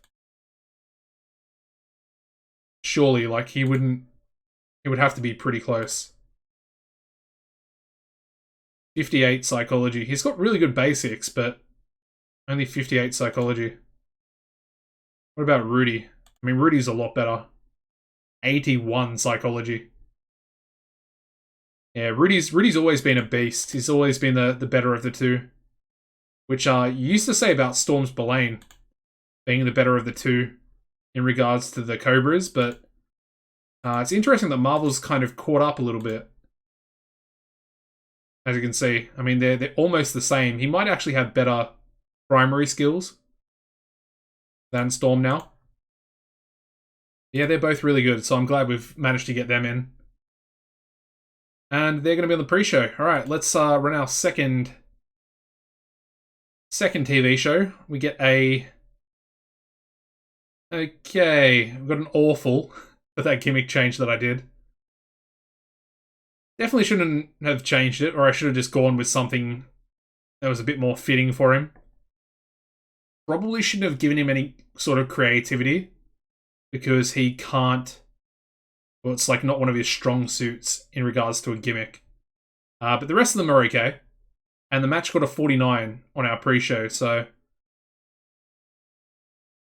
Yeah, I don't know, I'm kind of happy with that. A 49 seems relatively good for two teams with no popularity. I just noticed, man, our attendance is shocking. 6,300. You guys can only barely see that as my face cam's covering a lot of it.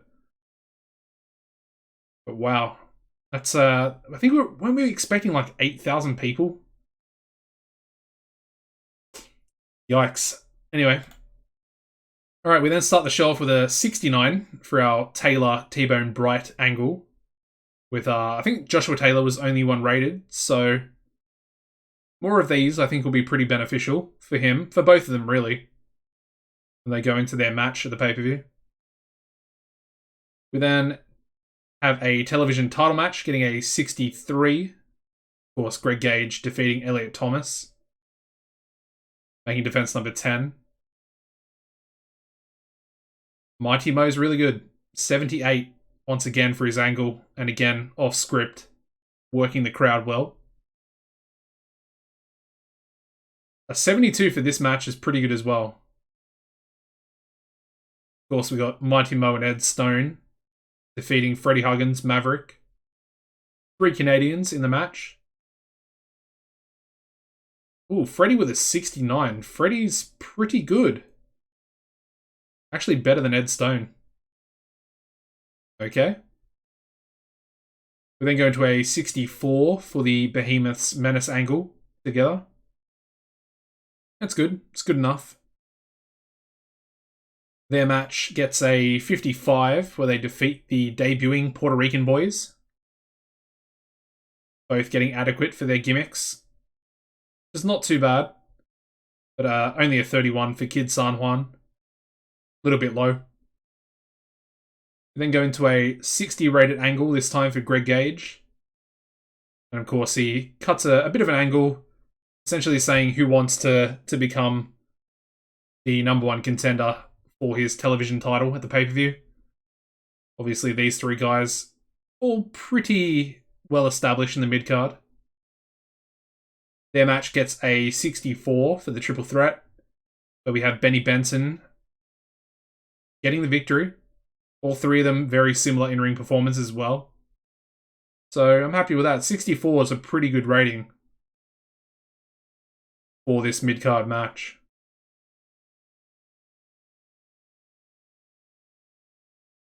Yeah. Okay. That makes sense. That makes a lot of sense. Only a 34 for Finley O'Faraday and Dean Daniels. Yeah, but as you can see, I mean, they wanted it on the pre-show because they don't really have any investment.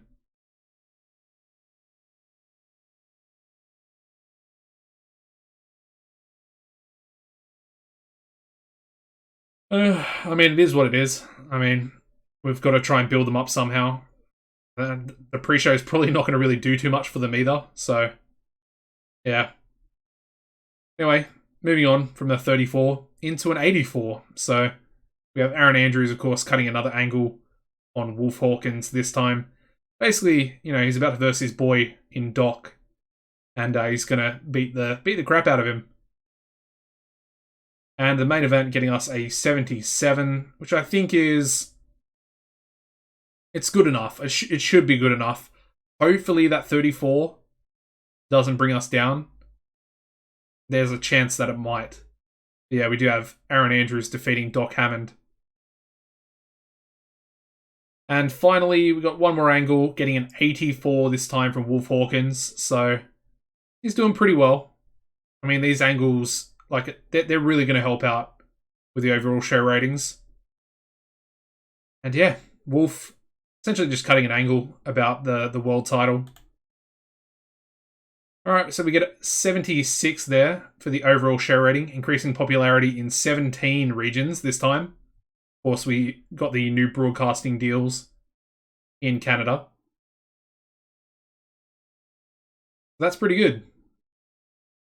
Yeah, I didn't think we were going to get a 76 there. I thought it was going to be more like a 70, which we would have actually lost popularity in America for. So that's not too bad. Hollywood Brett Starr, eh?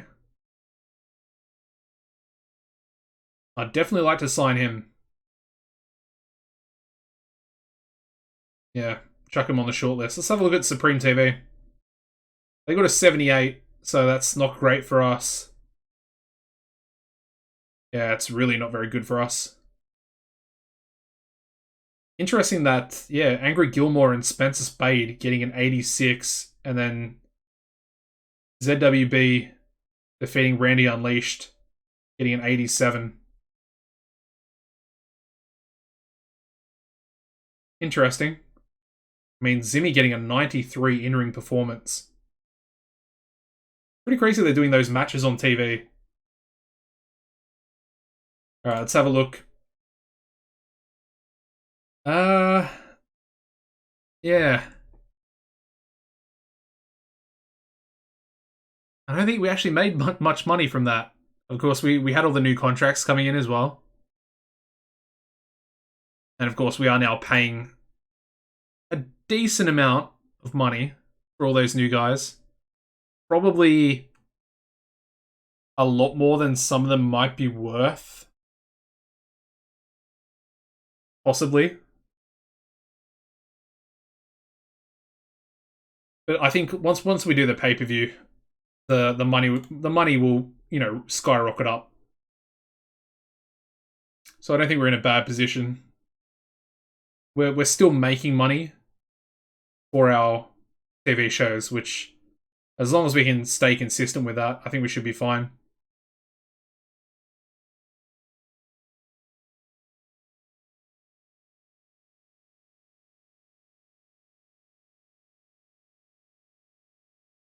Alright, well, I mean, is there anything else I really need to do?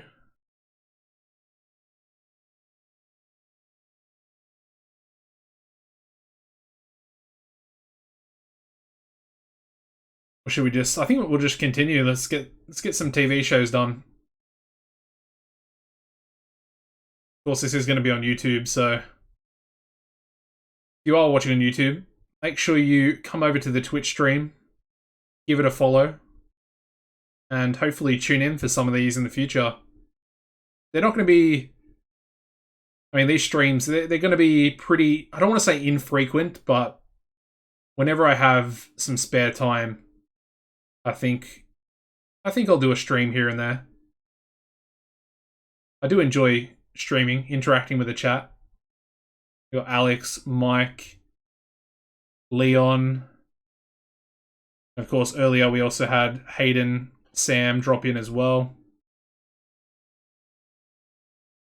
Yeah, quite a few. Alright, what do we got? Alright, so Chris Flynn has come back from his injury. We got Kyle Rhodes, my character, the owner, going from average to flabby body type.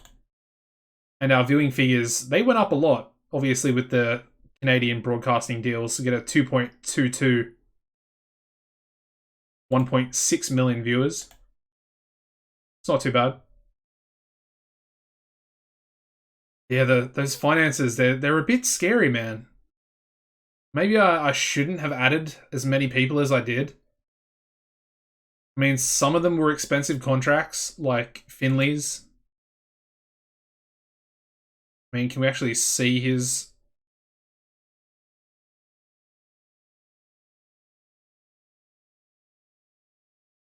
Yeah, 6,000.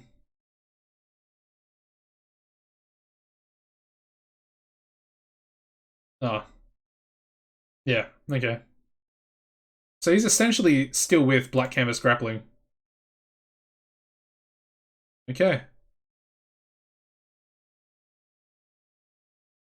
Alright, let's advance. Get into the next one.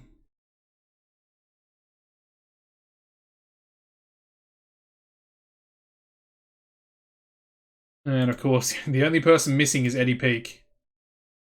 Oh, we actually went up in popularity. Up to 73 already. Despite the wrestling industry being as low as possible. Well, not as low as possible, but you know what I mean, into a red.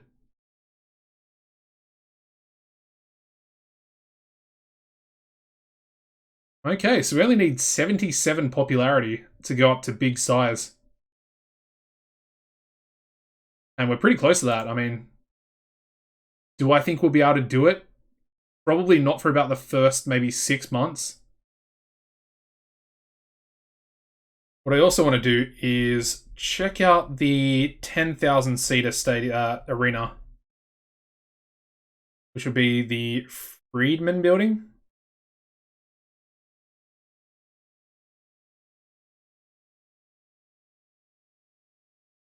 So Corpus Christi, how big is that? 30,000. Wait, what? Hold on. Why would we be in a 30,000 seater arena? Oh, okay, that might be why. So the 10,000 seater is more expensive than a 30,000 seater.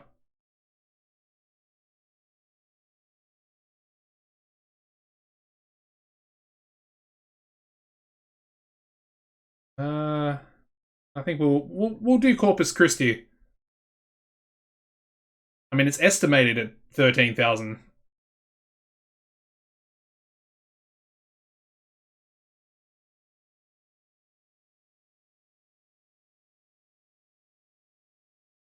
So it's a location, not a venue.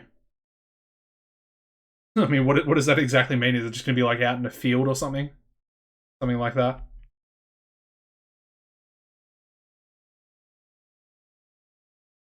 Or would it scale? Does it scale to how many people? Hmm.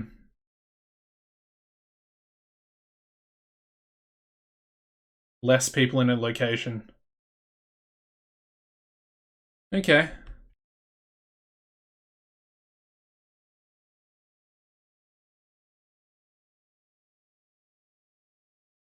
Yeah, we'll go with the 10,000 seater. Kind of want to see what happens. All right, so we'll go the Friedman building.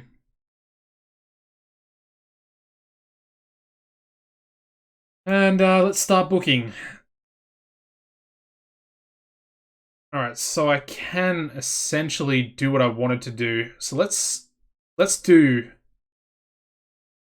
a handicap match. This time I think we'll go. Let's go 1-on-3. Or should we make it the main event, or should I do something else?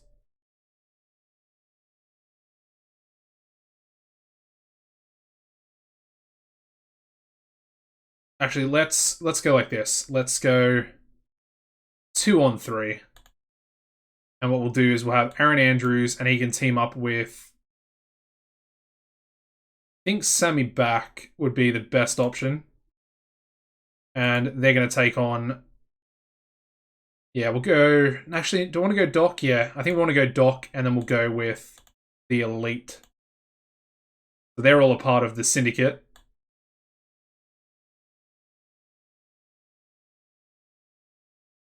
And let's actually have Sammy Back pick up the victory. But I do want to have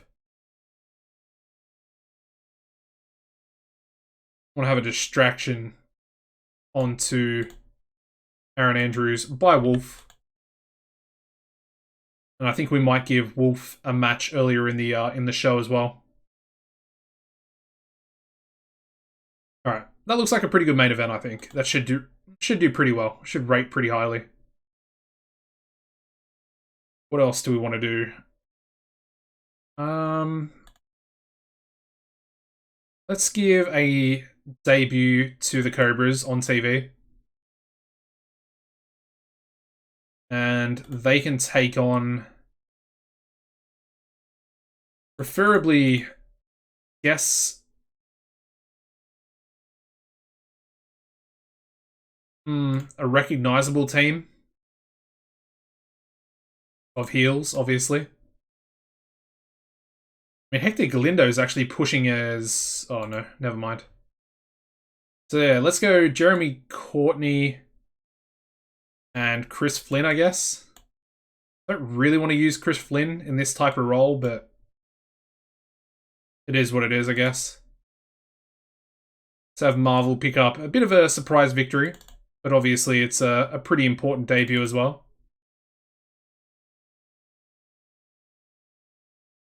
And Jeremy cannot wrestle in a called match. So we shall script it. There we go. And can we do an angle for the Cobras? Do they have good entertainment stats? I'm not 100% sure. Not really. It might be passable though. Ooh. Yeah, Storm is definitely lacking. Lacking a lot, actually. Alright. Well, maybe we won't do an angle for them. Anyway, moving on. Let's go another tag team match. This one, let's go with Mighty Meaty.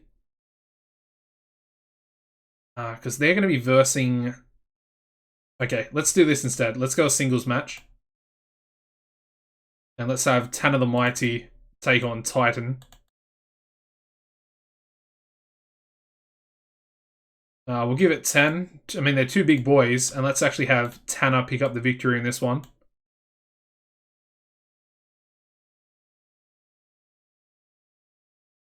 Yep, that looks pretty good. And then we'll do... I think we have one more TV show, so I might save that for the next TV show. And I think we'll have Killer Shark take on Mighty Mo. Yeah. Let's have a tag match. So I want to have Greg Gage teaming up with 52 popularity and Benny is 60. Alright, so Greg Gage is going to team up with Damien Dastardly, making his debut. GGDD. Could be a tag team for them in the future. And they're going to take on Benny Benson. I guess they can take on these guys. Flying Fox, Benny and the Fox, I guess. They're an actual tag team, so it kind of makes sense.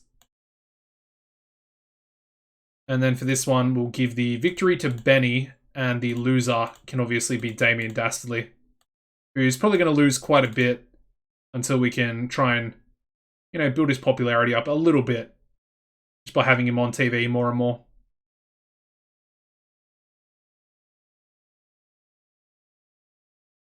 Okay, so that looks pretty good as well.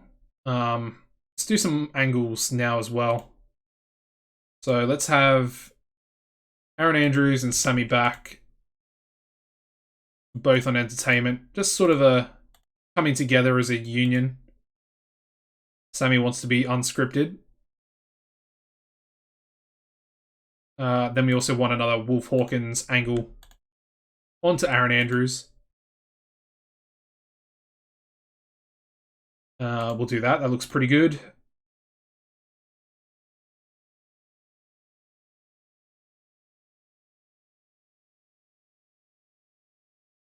And that one can come after the main event as well. Now, I guess we can go a... Well, Tanner the Mighty's probably got pretty good menace, so do I want to give him an angle? I mean, he could do entertainment as well. Let's go a dual angle for both of them. So we'll go Mighty Mo. And I guess we'll go Tanner in there as well. I might actually do Menace for Tanner, just so Mighty Mo can be unscripted properly. And that can go there. I guess if we maybe lowered this match to maybe 10, maybe 8. Yeah, I think 8. We might be able to do an angle with Greg Gage and Damien Dastardly as well. Both on entertainment. Because, Greg Gage could hopefully save that angle from being too bad with Damien's 0 popularity in the US. Alright, we also want to have a Wolf Hawkins match in here as well. I think he can take on Dean Daniels. Yeah, that works out pretty well.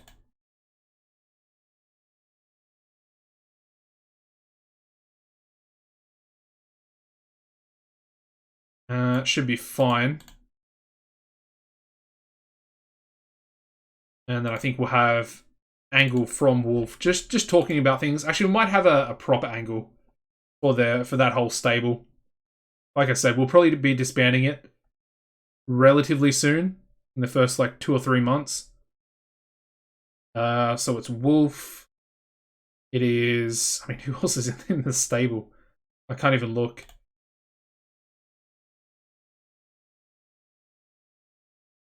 So it is the Elite.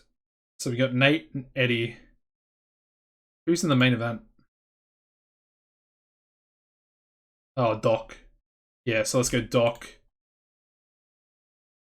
And then Nate and Eddie.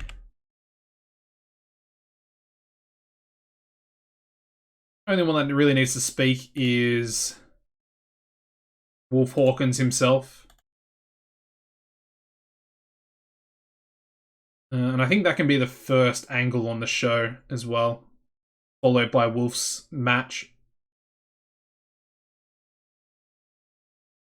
Let's just do a bit of a throw together match as well, because we might be able to get some of the new guys in here. So let's go the Puerto Rican boys on one team, Latino Kings on the other team, and then let's just grab some faces and heels. Let's go Mighty Mo on one team. Let's go Mighty Mo and Danny Fonzarelli. And they can take on Mark Speed and Roderick Remus.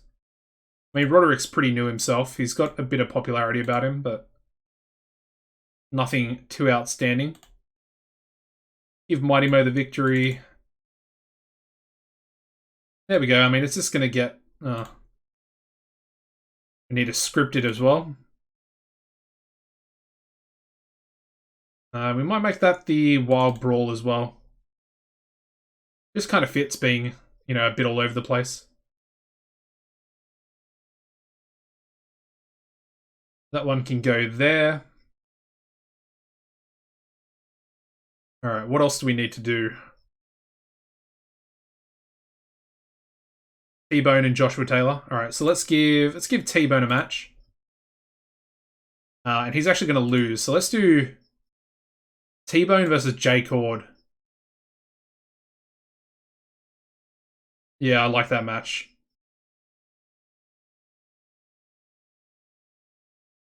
And T-Bone's going to lose. J-Cord's going to win. It's going to be open. It's going to be tainted as well. And we're actually going to have interference onto T-Bone by Joshua Taylor. And that's, of course, going to further their storyline as well, going into the pay-per-view. So I like that. We also have to script his match as well. Alright, what else? I think we need a storytelling match, don't we?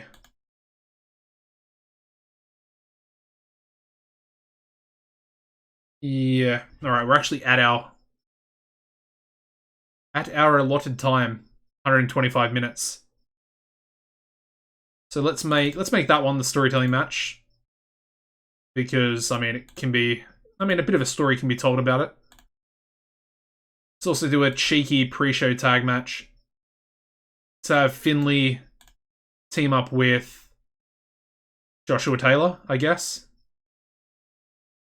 And they can take on Bart Biggins and Human Arsenal.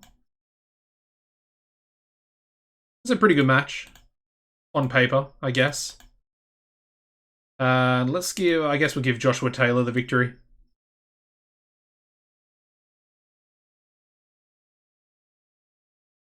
On the pre-show. Alright.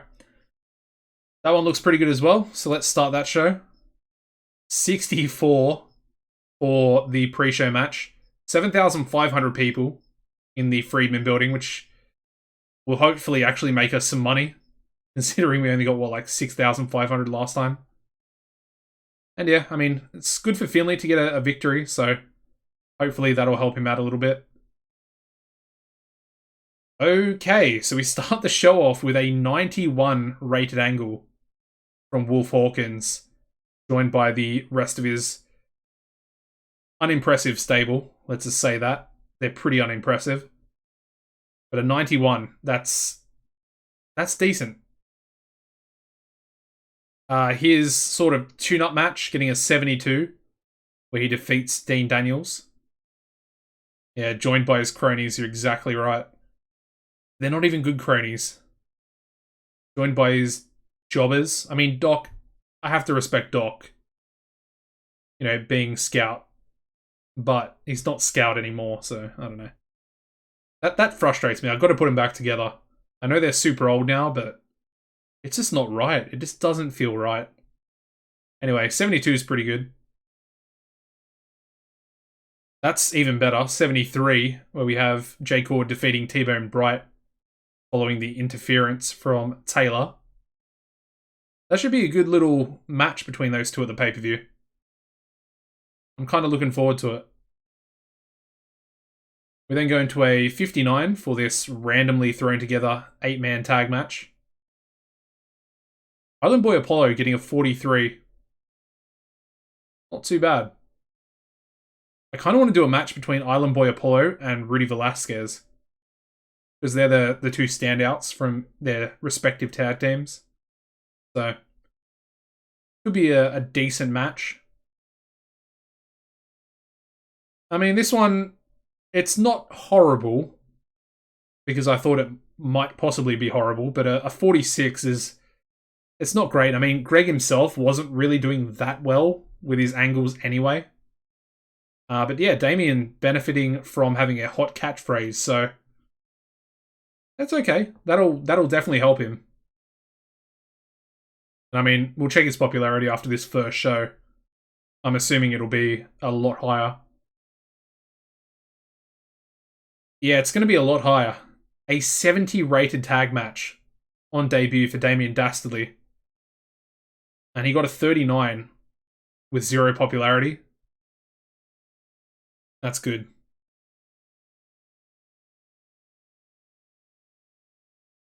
Yeah, I think I will bring the New Wave back.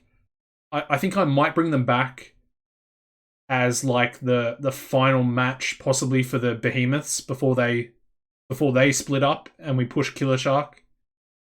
That might be what we do next. But again, I'm not 100% sure if that's what we're gonna do. But this match, this is a really good match. These two might actually... They could do something together as a tag team. Possibly. I don't know. They kind of look similar with the blonde hair. And a 70's, yeah, nothing to laugh about. We then go into a 75 for Mighty Meaty's angle. Of course, we've got Mighty Mo on Entertainment, Tanner the Mighty on Menace. We then go into a 64 for Tanner the Mighty's match where he defeats Titan. Big Fat Samoan Squash being his finisher. It's an interesting one, to say the least. Anyway, pretty big victory there. One half of the tag team champions. We then go to a 54 for the American Cobra's debut match on TV. Defeating Jeremy Courtney and Chris Flynn. I like it. Yeah, this is a good match. I mean, they're kind of... I mean, Flynn's got popularity. I don't think Courtney has that much. But this will be a pretty big victory for the Cobras going forward. We then go into 83. It's still a good rating. But they both didn't do very well without a script. And of course, Sammy didn't want a script. So we might have to script him, I think, going forward. Yeah. I mean, Andrews would have been scripted, so that would have been fine. Anyway, the main event getting us an 81. So, you know, it's what I wanted from the match. And of course, we have the two underdogs, kind of. They're not really underdogs, but the two faces winning in Aaron Andrews and Sammy Back, defeating the syndicate of jobbers, apart from Wolf Hawkins, of course. So yeah, 81, pretty good main event, and the final angle to close the show off gets us an 86, where we have Wolf Hawkins cutting an angle onto Aaron Andrews about the World Heavyweight title that he's challenging for at the pay-per-view. Good way to finish off the show. Pretty solid finish. And we actually get an 80 overall. Very nice. Increasing our popularity in 18 regions this time. Yeah, interesting.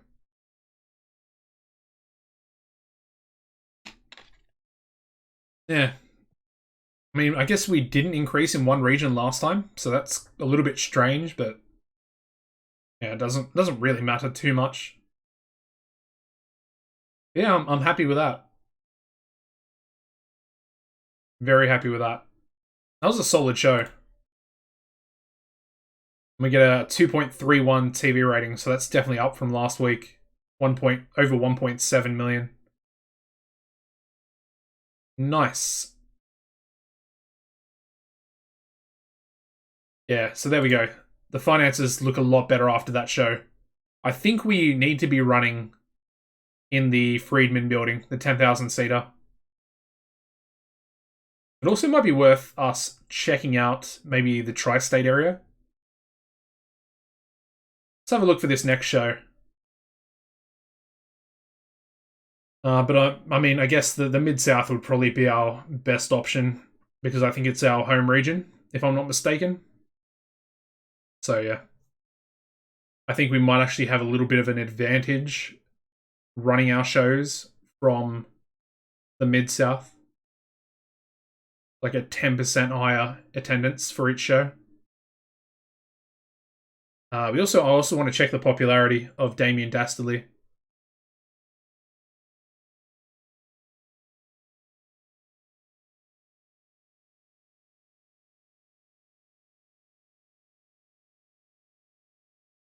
Gotta love the processing, eh?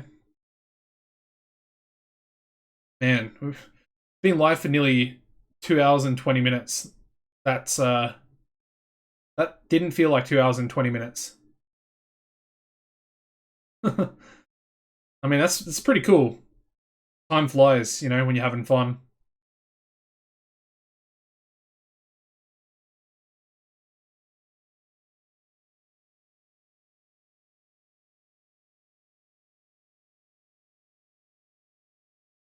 Now, I did actually put India into the game. I just kind of wanted to test it because I didn't put them in for the BCG or APW series I have going on. I want to see if any companies are actually created in India. So that'd be interesting. All right, so we got Total Wrestling. Let's get into it.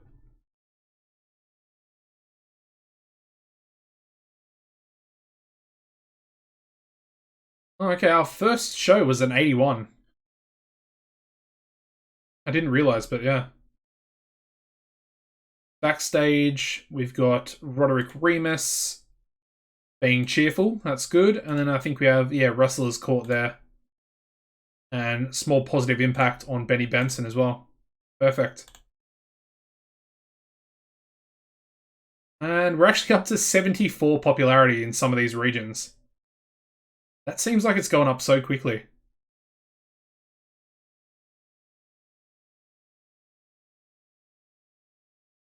Oh, 2 years. Seems like a long time for a company to be created. But then at the same time, I think there's only, what, like 12 wrestlers active in India? Organic companies enabled. Is that in settings? Ooh. Okay, there we go.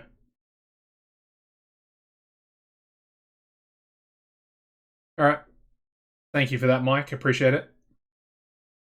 So I'm assuming that means like random companies can open in India now. Cool. Alright. Let's go Friedman. Oh, do I want to? Let's have a look at Tri-State. Oh, I mean, it has a 100% fan base. I think we're expecting about the same, though. We'll stay in the Midwest. The Mid-South, sorry. And we'll go in the Friedman building again.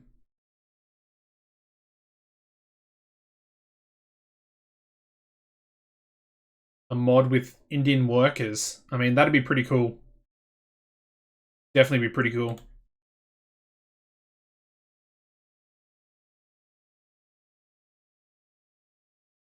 Alright, what am I going to do for this show?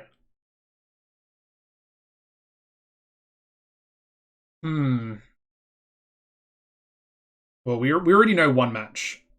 Let's book the main event first. Alright. I think what we're going to do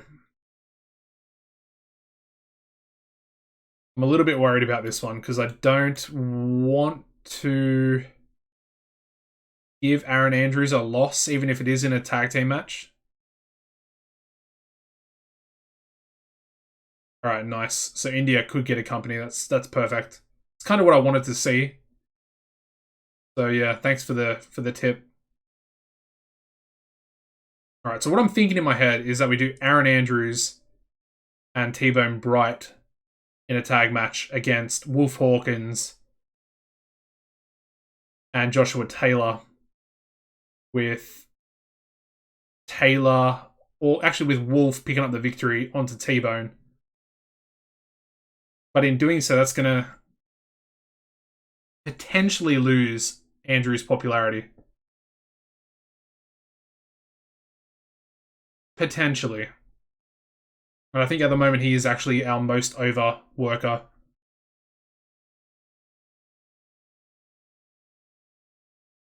So that's a bit scary. But I guess we'll do it. We'll do it. Let's just see what happens. I mean,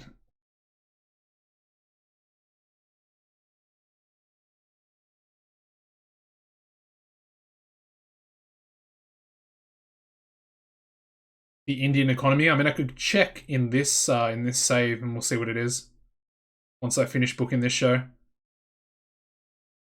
All right, so Wolf Hawkins can team with Joshua Taylor. Like I said, it's a pretty risky match.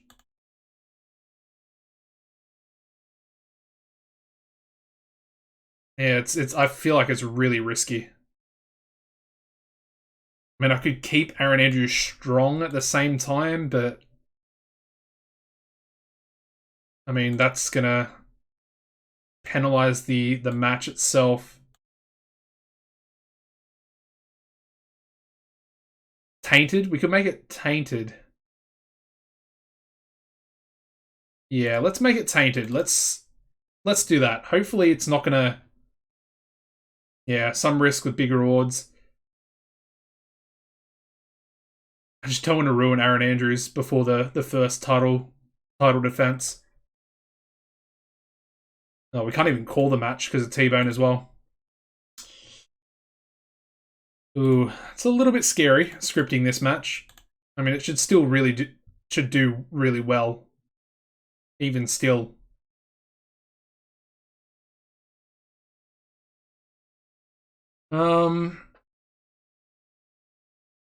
Oh yeah, of course. Let's see the other match. So it was gonna be Mighty Mo and Killer Shark.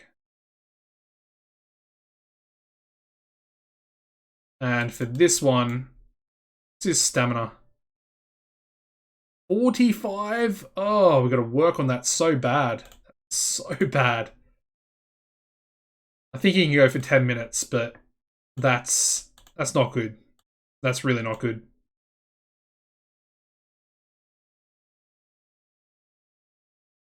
And I know we're going to make Mighty Mo take a loss here, but at the same time, these are probably the two guys that I want to push going forward from the mid card up to the main event scene. So it's kind of fine, and it works. It works for now. We'll slow Mighty Mo down a little bit. I mean, his angles have been incredible. So let's actually give him an angle. And let's also check popularity before I go on any further. He can cut it on Killer Shark as well. And we'll advance that storyline there.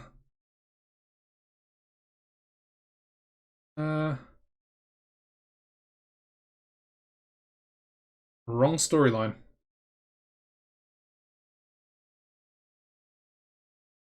That one. Alright. My bad. I mean, it was probably going to advance the storyline anyway. Regardless. Look at something real quick.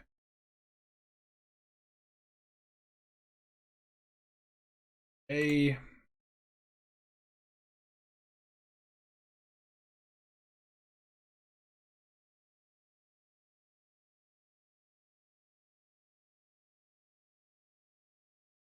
All right. What else do we want to do? Let's give Benny Benson a match.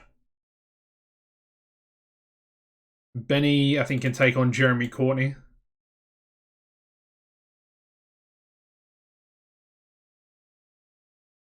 Just a tune-up match for Benny. Of course, Jeremy's kind of the resident jobber for us at the moment in regards to being a heel. I really don't like the fact that people can't call a match. That's pretty frustrating. Anyway. Let's give Benny an angle, and he can cut it on to Greg himself. And this one will continue their storyline.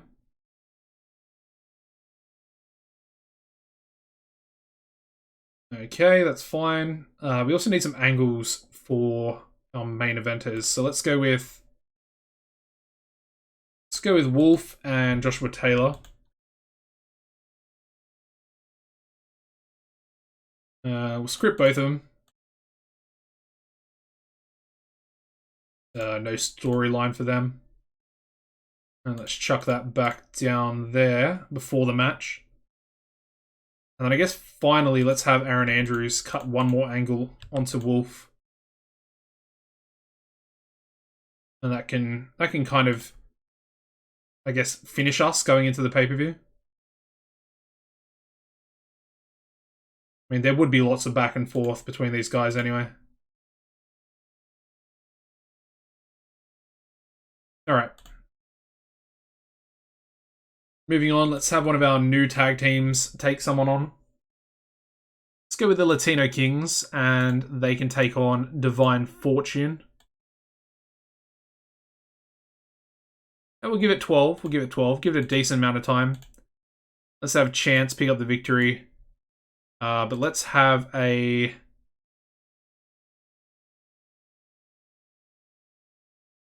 Let's have a botched interference by, I guess, Nate onto Hector. And then let's have that be the finish as well.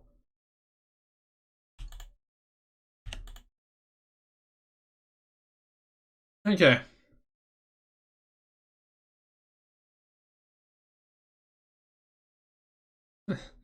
Once again, Hector cannot call the match in the ring, so needs to be scripted. I've got to try and remember that.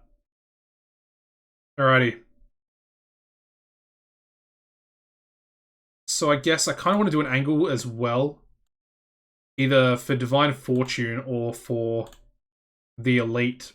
Probably Divine Fortune. Daryl is very good on the mic. Chance is not so much, but let's go with those two. Because we're going to have the match for them at the pay-per-view as well. So Daryl and Chance, both scripted on entertainment, 5 minutes. And that can advance this storyline there. Perfect. What else do we need? What else have we got? So J Cord and Sammy back. What do we want to do in regards to this? Probably just a angle between the two.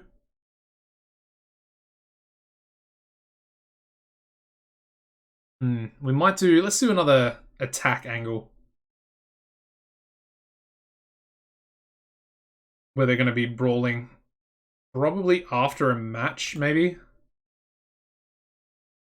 Let's go Damien Dastardly and Sammy back. And we'll see what, well, we need to see Damien's popularity first, because I've mentioned it about 3 times now without actually having a look at the popularity increases. So we'll do that.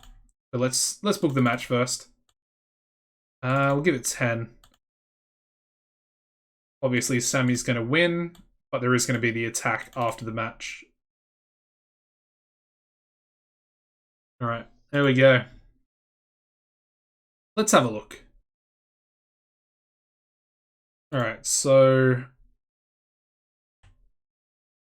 what are we doing? We're looking for D. Damien Dastardly. Already up to 15 across all regions. And 14 for America. For Canada, sorry. Yeah. He's gonna shoot up for sure. Let's also have a look at Storm. They're up a little bit as well. Of course, we're in the Mid-South, which is up to 25. If we track their progress, I mean, all the other regions were kind of like 7s and 5s. So, 17 from 5. That's pretty good.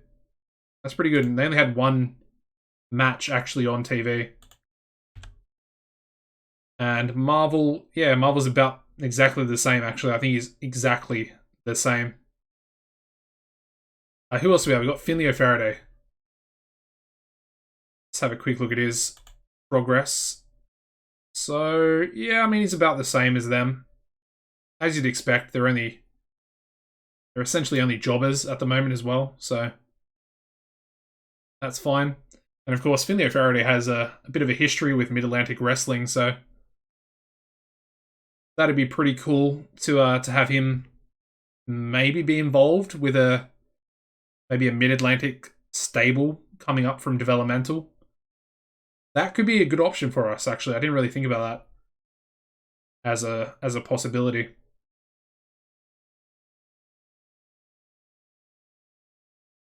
Alright, so let's have the fighting angle, I guess, with Sammy and J-Cord.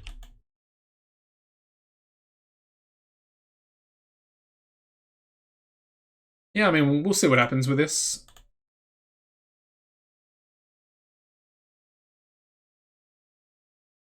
Alright, we need one more match. Maybe I'll put that first, and that can go second. And who do we have left, really? That's another interesting question.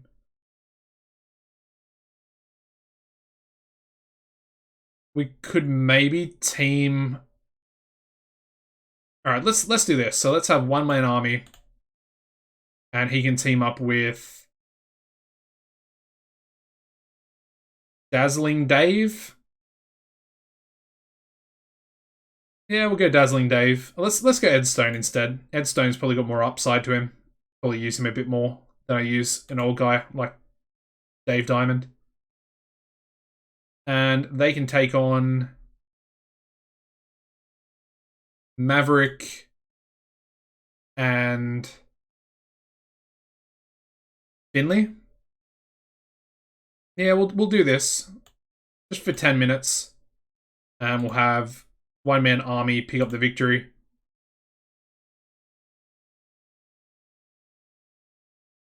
It's kind of a throwaway match, but then again, it's also kind of not. That doesn't really make any sense. Alright, so that can be Wild Brawl. Let's go with this one for storytelling. Obviously, the story being the interference, or the botched interference by Nate. And we can do one more angle, so... Do I want to do an angle for one of these guys, perhaps? I mean, Ed Stone can cut a pretty mean angle, so maybe we do that.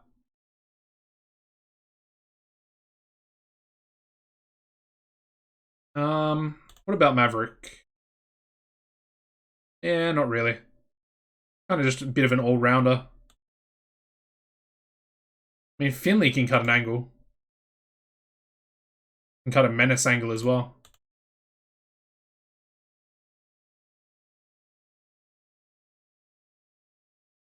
I'm wondering if we maybe move Sammy and Jay to the start of the show.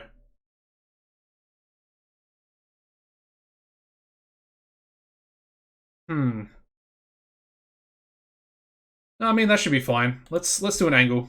So let's do one-man army.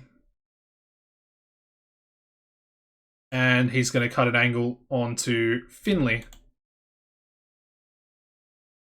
Yeah.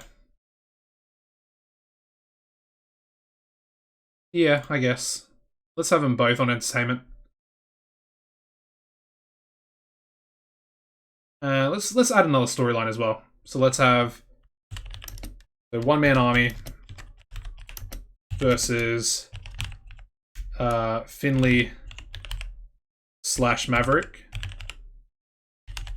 And that can be like another little storyline we have going. It'll kind of be the comeuppance of maybe Finley O'Faraday. So Finley and then Maverick as well. Yeah, I think that should be interesting. And it might be a way to bring Doc back as Scout. Possibly.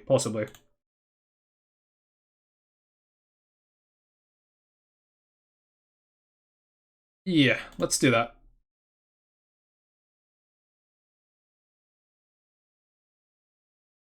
And that can advance that. I'm not sure if we'll put it on the next pay-per-view, but it might be for the pay-per-view after. Or it might just be on TV. We'll just have to wait and see. That looks pretty good. Let's do a cheeky little tag match for the pre-show. And let's have the Cobras take on... Who have we got left? We've got J-Cord. And we've got Troy Tornado. So let's have them take on them. 12-minute pre-show tag match. And we'll give J-Cord the victory. I haven't really used Troy Tornado yet. Not sure if we will, but... Yeah, anyway, that's a good pre-show match. Gets 66, which is not too bad. Obviously, this side are pretty good. But yeah, Marvel getting a 50 in-ring performance. I mean, that's also pretty good. Yeah, alright, let's start the show off. We get a 57. Yeah, I mean, apparently Finley was pretty happy being off script, even though I didn't actually mean to have him off script, so... I mean, it works. 57's not too bad. And again, we're just trying to improve Finley's popularity. So every time he's on TV, it's going to be pretty beneficial for him. Also, 8,000 people. That's big. And of course, the higher the wrestling industry goes, the more money we will bring in from attendances, so perfect. Alright, their tag match gets a 62. Where we do actually have one-man army and Ed Stone defeating both Maverick and Finley. Yeah, it's a pretty good match. I mean, Finley O'Faraday with a 47, so he's actually pretty close to Maverick and Ed Stone in regards to in-ring performance. So, yeah, he's doing pretty well. I think he's a really good signing for TCW. Yeah, happy with that. We then go into a 64 where we have Sammy Back defeating Damien Dastardly. And of course, we've got a subsequent angle. But yeah, 64. I know Sammy's carrying the match. But he's definitely holding his own, getting a 40. We then go into a 79 for the fighting angle. So that's better than their previous one, I think. Which got a 76, I think it got. Something like that. Yeah. That's pretty good. Happy with that. That's going into the pay-per-view. This is the go-home show, of course. Alright, 57 for Divine Fortune. Yeah, it's okay. It's okay. Obviously, Daryl's a lot better than Chance on the mic, so probably dragged him down a little bit. We then get a 52 for their tag match, defeating the Latino Kings. When we had Nate Johnson accidentally hit Hector Galindo. Again, continuing their sort of storyline. We then go to a 64 for the angle between Benny Benson and Greg Gage. And of course, that's leading into Benny's sort of tune-up match for his television title match at the pay-per-view. It's a 57. We have Benny defeating Jeremy Courtney. Moving into an 80 rated angle. Very, very nice. We have Mighty Mo essentially cutting an angle on his opponent, Killer Shark. And of course, Mighty Meaty will be taking on the Behemoths for the tag titles. It's a good match. 71. We have Killer Shark defeating Mighty Mo with a big bite. So yeah. Definitely two future main eventers, in my opinion. Yeah, they're both going to be up there in the card. I do kind of want to change Killer Shark's render here. I'm not a big fan of it.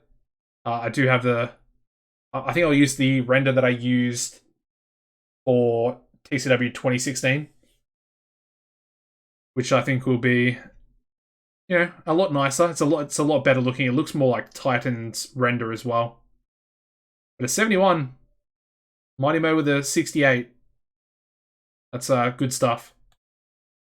All right, we then go into an 83 for the pre-main event angle with Hawkins and Taylor, as expected. I mean, the main event's lacking a little bit. Only a 75 for our main event, and we have 3 pretty big stars in it. So, yeah, I'm assuming that the scripting probably hurt it a little bit. Yeah, Wolf Hawkins, Joshua Taylor defeating Aaron Andrews and T-Bone Bright. Yeah, T-Bone's still got a 60, so it's not too bad. Like I said, it was a scripted match, so it probably would have been limited. And then finally, we go into an 89 rated angle for Aaron Andrews and Wolf Hawkins to close out the road to the pay-per-view. And the pay-per-view that I've been wanting to say is, of course, Malice in Wonderland. Yeah. Alright, we finished the show with a 78 overall show rating. Again, increasing our popularity in 18 regions. So, again, we're still in that high 70s range. If we can stay consistent with that, we'll definitely do some work. I mean, Kirk Jamison would have been a great guy for TCW to pick up. But of course, he left the US Pro. As he pretty much did every time you'd start a save in the C-verse on 2016. Whoa, okay. Got a 2.87 TV rating. 2.15 million viewers. That's a lot higher. Maybe the go-home shows are a bit higher. Either way, definitely, I'm not complaining about that. That's pretty good. Hopefully, yeah. Yeah, TCW always over US Pro. I mean, who even likes US Pro? I mean, at least be SWF for a bit of a challenge, Anyway. Alright, so Malice in Wonderland up next. I think we'll book that one, and then I'll probably end the stream after we finish the pay-per-view. It's nearly... Well, it's 10 past 1 in the morning. And I do have something important to do tomorrow, so I probably should go to bed. But I do want to get this pay-per-view done. Really enjoyed the stream. Been a great stream, so thank you guys for tuning in.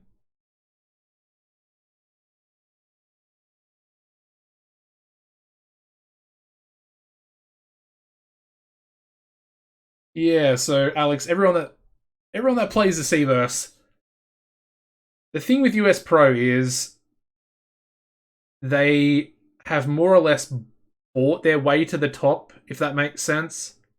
Whereas their product and the performance they put on, it's just not very good. And I mean, I don't really see how anyone would exactly like them or be a fan of them. Except for maybe diehards. I don't know. It's kind of... I would compare it to WWE right now. Like, if you love WWE, then you're gonna love it no matter what rubbish they put out in front of you. And obviously, the last, well, God knows how long, they've been putting out a lot of rubbish. And there are, of course, yeah, exactly. You don't watch WWE? I don't watch it either. And I did watch it for probably most of my young adult life. Young adult life? I guess my young life, like pre-teen and then throughout the teens as well. Then I think I probably stopped about maybe 18 years old. And obviously I've still been into wrestling the whole time. Had a big phase with New Japan.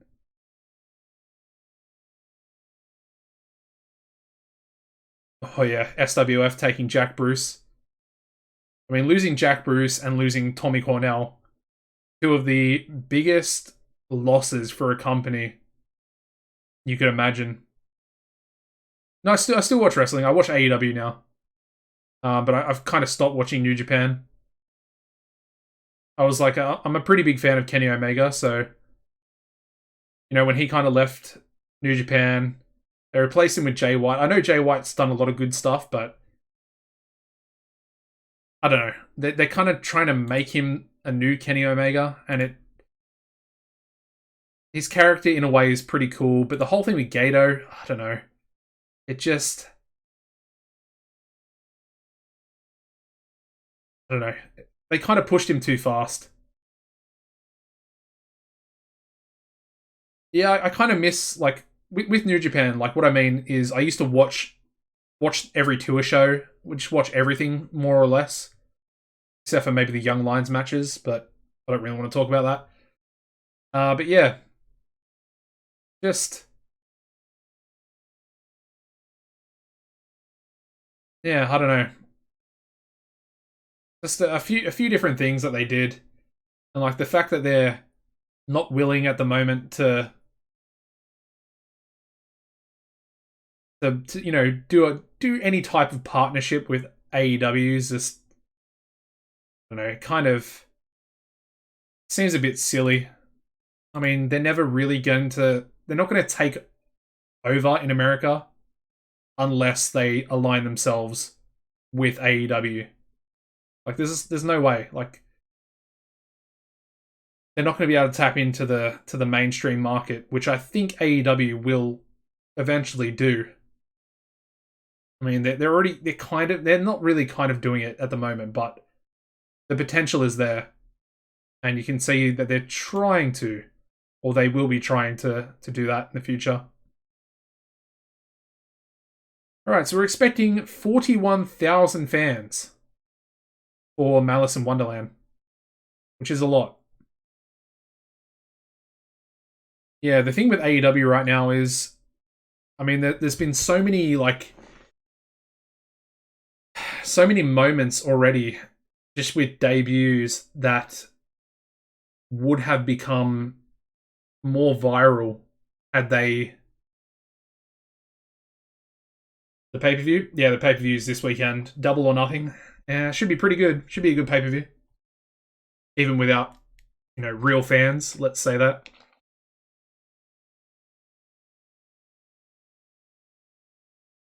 I'm a big fan of Lance Archer.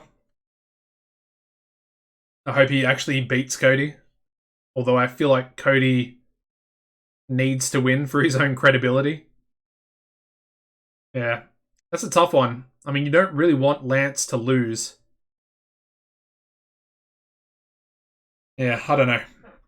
Anyway, obviously Moxley's gonna beat Brody Lee. My opinion. I can't see Moxley losing the title.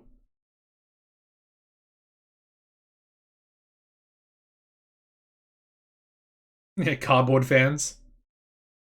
I mean, you need cardboard fans with like speakers behind them to do chants and and different stuff like that. Pops. Anyway, we need a 50,000 seater.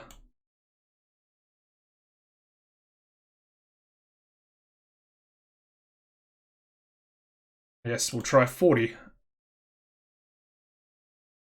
Alright, so we've got the Dust Bowl Fields. which I guess is what we're going to have to go with. All right, Dust Bowl Fields it is. Kansas Crush basketball team. It's an outdoor basketball venue. That's strange. But we're actually up to, well, we're almost up to 74 in all the regions. Hawaii lacking behind at a 73. Do I think the Revolt will end up in AEW this weekend? I honestly hope they won't. I really hope they don't. And I only say that because their debut, I'm not sure if you've seen it or not, but EC3 recently did a couple of promos, essentially hinting at the fact that the Revolt might be a stable, and it might have, obviously, I don't know what their names are, Dax and whatever their new names are. Yeah, so it might be the Revival, EC3, and then he even teased Rockstar Spud possibly coming in as well. Dax and Cash, yeah, there we go. Yeah, that would be pretty cool. EC3's promos that he's done since being released are top quality, and it looks like he's trying to reinvent himself as well, which I think is badass. I think they're definitely AEW bound, but what I'm hoping is they don't make their appearance. I listened to the Jericho podcast as well about a week ago. But I think that might have been recorded before. Well, it was definitely before the recent angles. So yeah, I mean it's pretty interesting. Either way, I just hope they save their debut for the stable, at least until there's fans back, because without fans, it's almost wasted. It's the same with Matt Hardy. Can you think of the pop and the viral? I mean, it already kind of went viral, Hardy showing up. But for these big appearances, these big debuts, for a video to go to the mainstream and to be truly viral, for different people to see, it needs to have the audience, needs to have the crowd going absolutely nuts, and for something extremely cool to happen as well. So I hope they wait at least like another 2 or 3 months for the next big pay-per-view AEW has.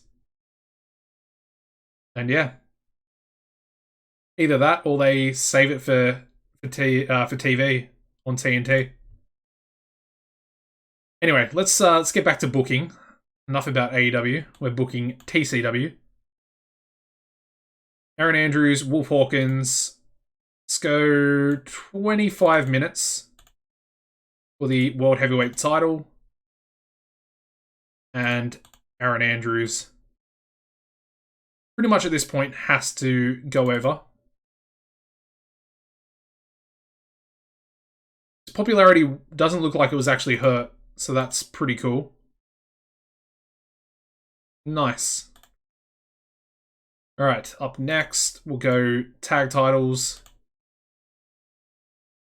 Mighty Meaty can take on the Behemoths. I'm not sure if we'll be able to do 14 minutes. Probably less.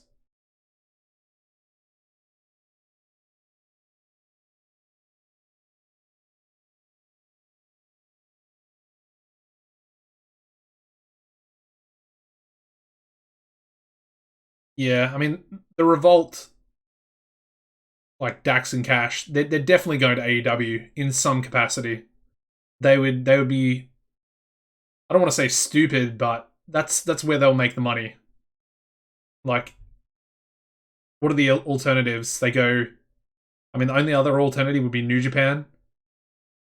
But I think Dax has a family, so I'm not sure if he would uproot his family or want to leave his family when he has the opportunity not to do so. So yeah.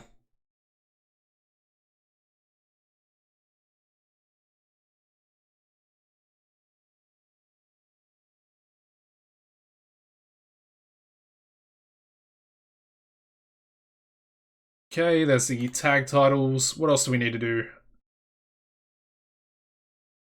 Alright, we've got Josh Taylor, and he's going to be taking on... Where is he? T-Bone Bright down the bottom. We'll give it 20. We'll give him 20 minutes. Why not? Obviously, Joshua Taylor going to pick up the victory here. I mean, there was no sort of shadow of a doubt. NWA, what's definitely best suited for their style, but at the same time, those guys can probably work with anyone in a tag division, so I think they would fit in. They would fit into AEW specifically for the fact that they have a different style to pretty much most of the other teams. You know, AEW needs a team that's more traditional, you know, less high flying. And I mean, they would have good matches with the Young Bucks. They would have good matches with Private Party. I mean, if Kenny Omega and Hangman Page are still together, they would probably have an even better match with them. So, yeah. I mean, if they go to NWA, the level of quality is just not exactly there, in my opinion. I don't know.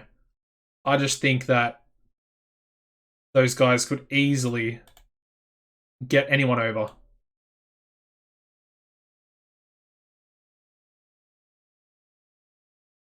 Alright, so we've got to script this one here for T-Bone Bright as well.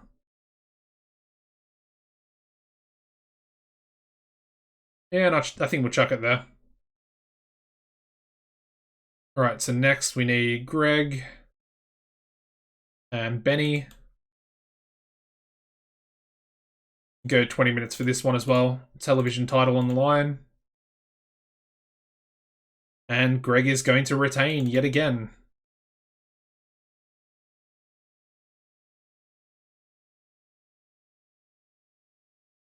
Yep, alright. What else have we got? Cord versus back. I don't actually know who I want to win that. That's going to be an interesting match.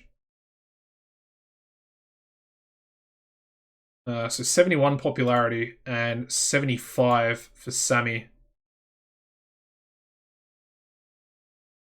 I think at this point we have to push J Cord. Purely for the fact that we don't have another top heel apart from Jay that Andrews can actually take on. So in that regard, it's not great. You know, we probably need to find someone else, at least for the meantime. I mean, Greg will eventually be there when he, you know, gains a little bit more popularity. So he's already up 2 points, which is not too bad. Not too bad at all. He'll probably gain some more by beating Benny. Alright, let's also go the tag match between Divine Fortune and the Elite. We'll keep that one to 12 minutes. Not really too fussed with this one, but I think we'll give the victory to... We'll give it to Divine Fortune. They can be the next challengers to the Behemoths, so... Yeah, I'm fine with that. Pretty happy with that.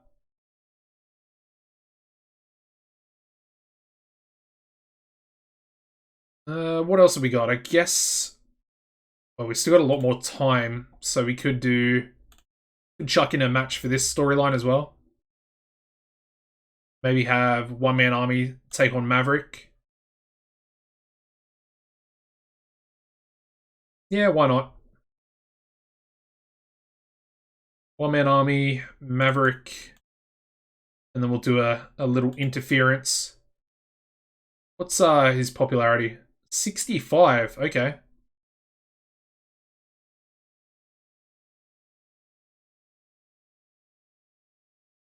And he is 48.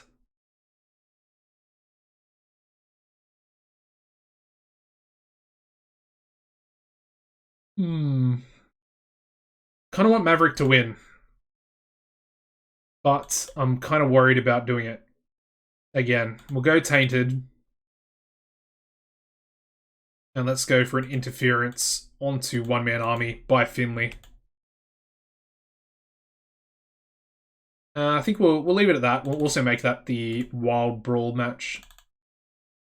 There we go. Yep. This one can be the storytelling. And then I'm not really too sure what else we need to do. I mean, we need to put a lot of angles in. That's pretty obvious, but I think we're good with the storylines as well. I think that's all our storylines in there. What we can also do is maybe a 10-man battle royale.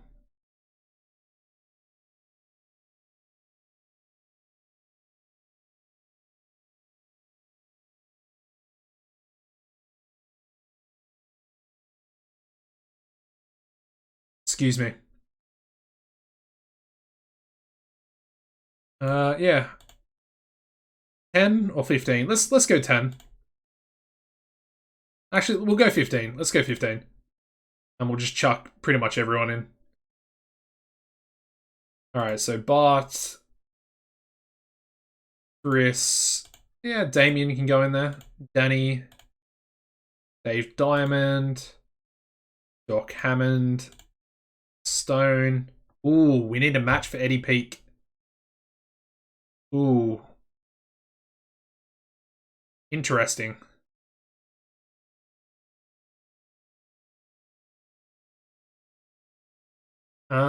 We could maybe do... I guess the only one there is probably Danny Fonzarelli. Or Ed Stone. It's just such a pain in the ass having Eddie Peak on a pay-per-view only contract.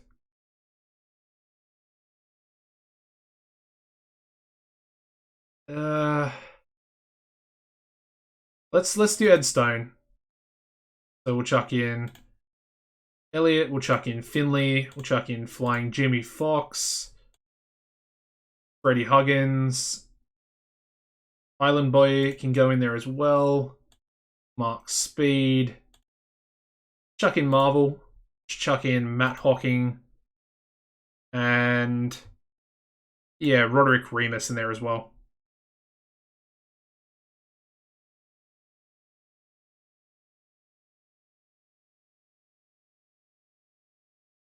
Yeah, we'll give it 20 minutes.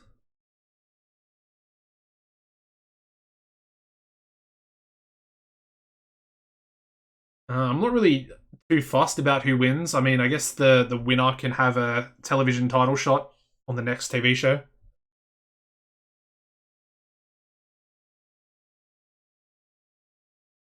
I mean, who would I actually want to win?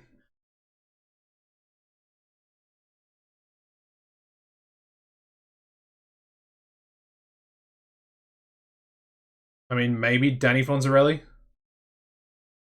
Let's go Bart Biggins, I guess. It's kind of not what I want to do, but I mean, there's just no one else that can really win that we can put in front of Greg Gage next. We'll make the runner-up Doc Hammond, and then the finalists can be Danny Fonzarelli and Mark Speed. Most eliminations going to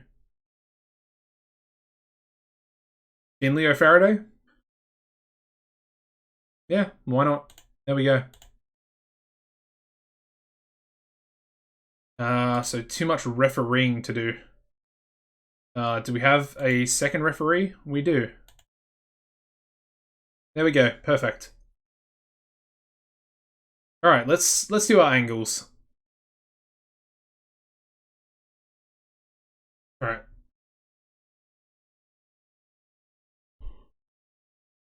Do I want to do a spectacular over the top entrance? Yeah, I think we will. Let's do it for Aaron Andrews.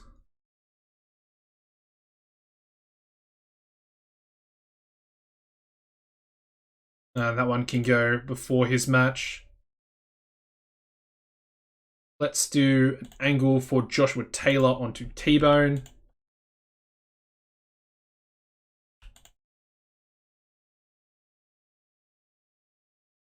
And that one can advance their storyline together.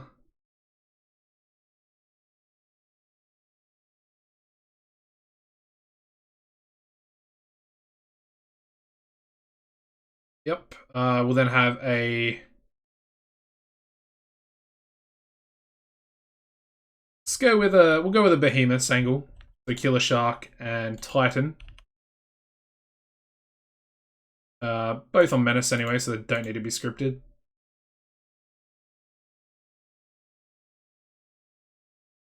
And again, that can advance their storyline.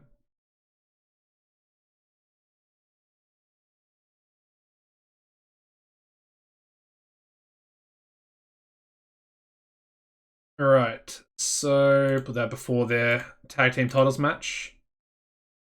Oops. Perfect. We'll go a Greg Gage angle as well. He can just by himself prior to his match. Yep. Let's go with a Sammy back angle onto J-Cord. I think this storyline here is going to go on for a little while, as I think the Wolf Hawkins Aaron Andrews one is as well. I want to give them 6 minutes together because they're both pretty good forward and back. Do I want to not script them though? Let's try and script them. He doesn't want to script, man. He really doesn't. Okay. We'll let them go. We'll let them be free.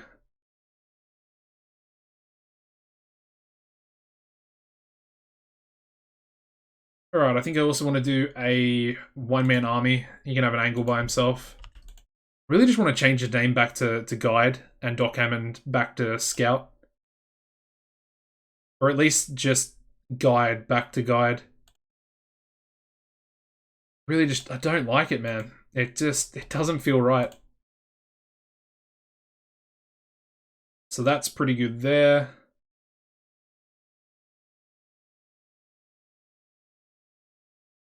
Do I want to do an angle for anybody in this match?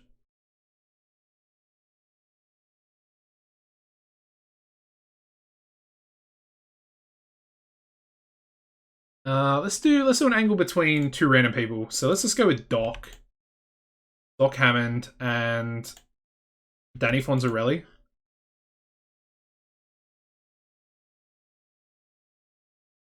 Yeah. Just like a little, I don't know, a little angle to start the show off. Talking about, I don't know, what number they've drawn for the Battle Royale. Okay, who haven't we used yet? Eddie Peak. Okay, let's just give Eddie Peak an angle. A match, sorry. So we're going to do Eddie Peak versus Ed Stone. How long can Eddie Peak go for? That's a good question. 64 stamina. I think he should be okay. He should be fine for a 20-minute match, I think. I hope. So we can call... It's already called, my bad. Slow build and decisive.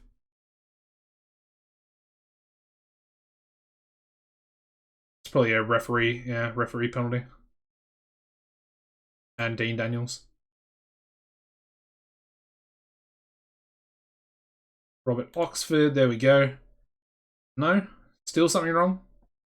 Charles Hap Stander. Oh, they both have too much to do now. Oh. Who's doing the main event? Ray Johnson's doing the main event. Okay. Well, with that said, let's make it Hap Stander. That's going to get a penalty. Because obviously the main event's more important. So I want to make sure that's not going to be messed around with. Let's also do an Eddie Peak angle.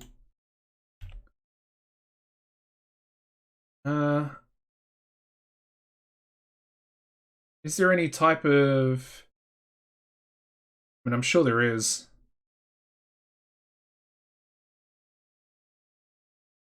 I mean, there's probably an open challenge angle in there somewhere. But let's just do it. Let's just do it like this. Eddie Peak, I guess, offers an open challenge.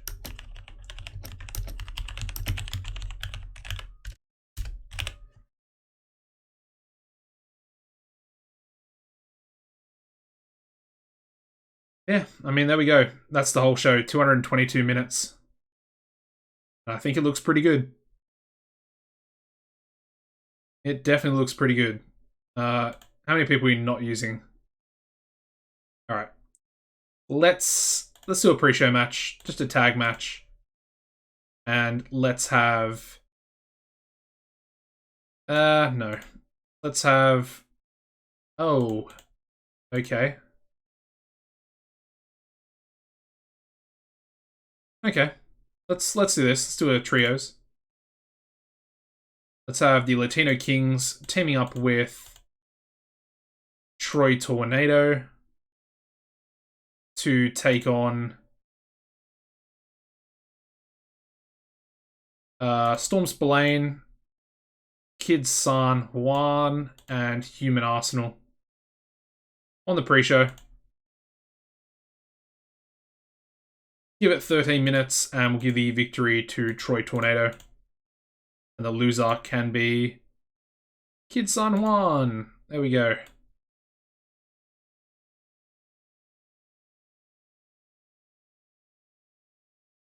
And once again, we cannot call the match because of Hector.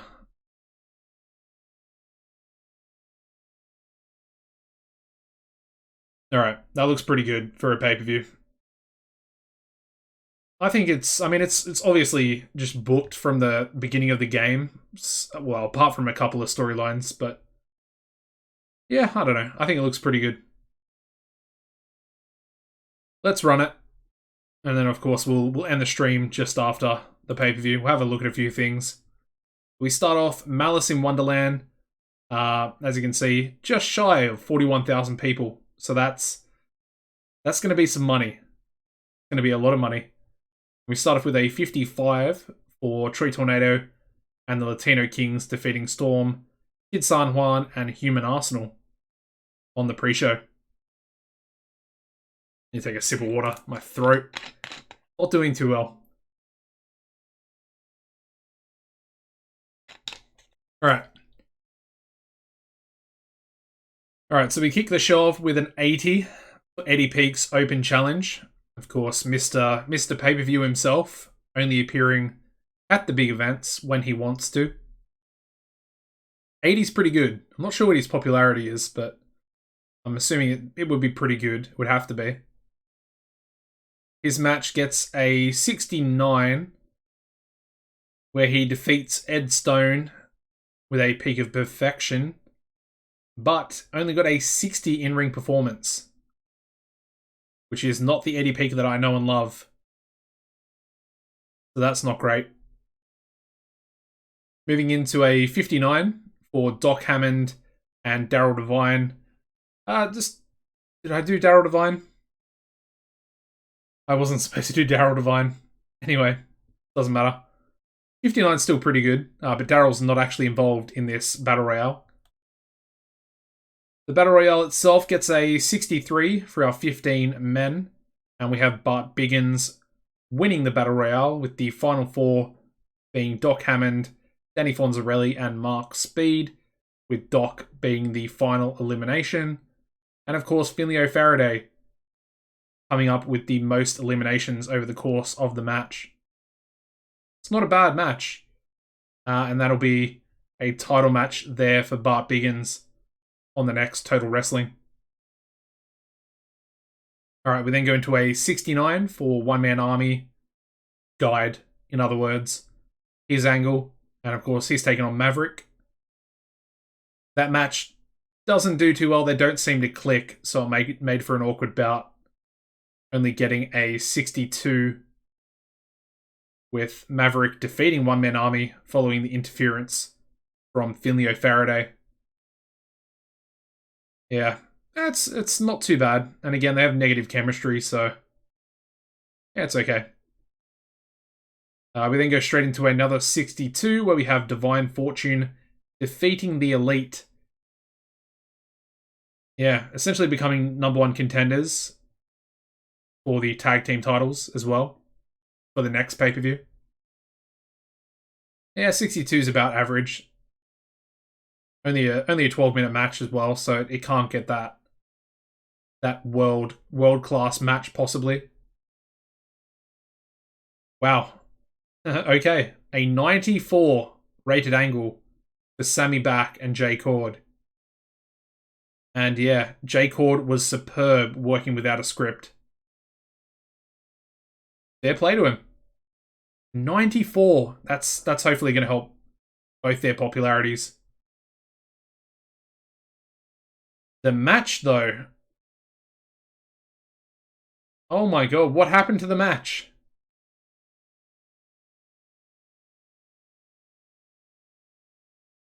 A 69. This match should have been like an 80.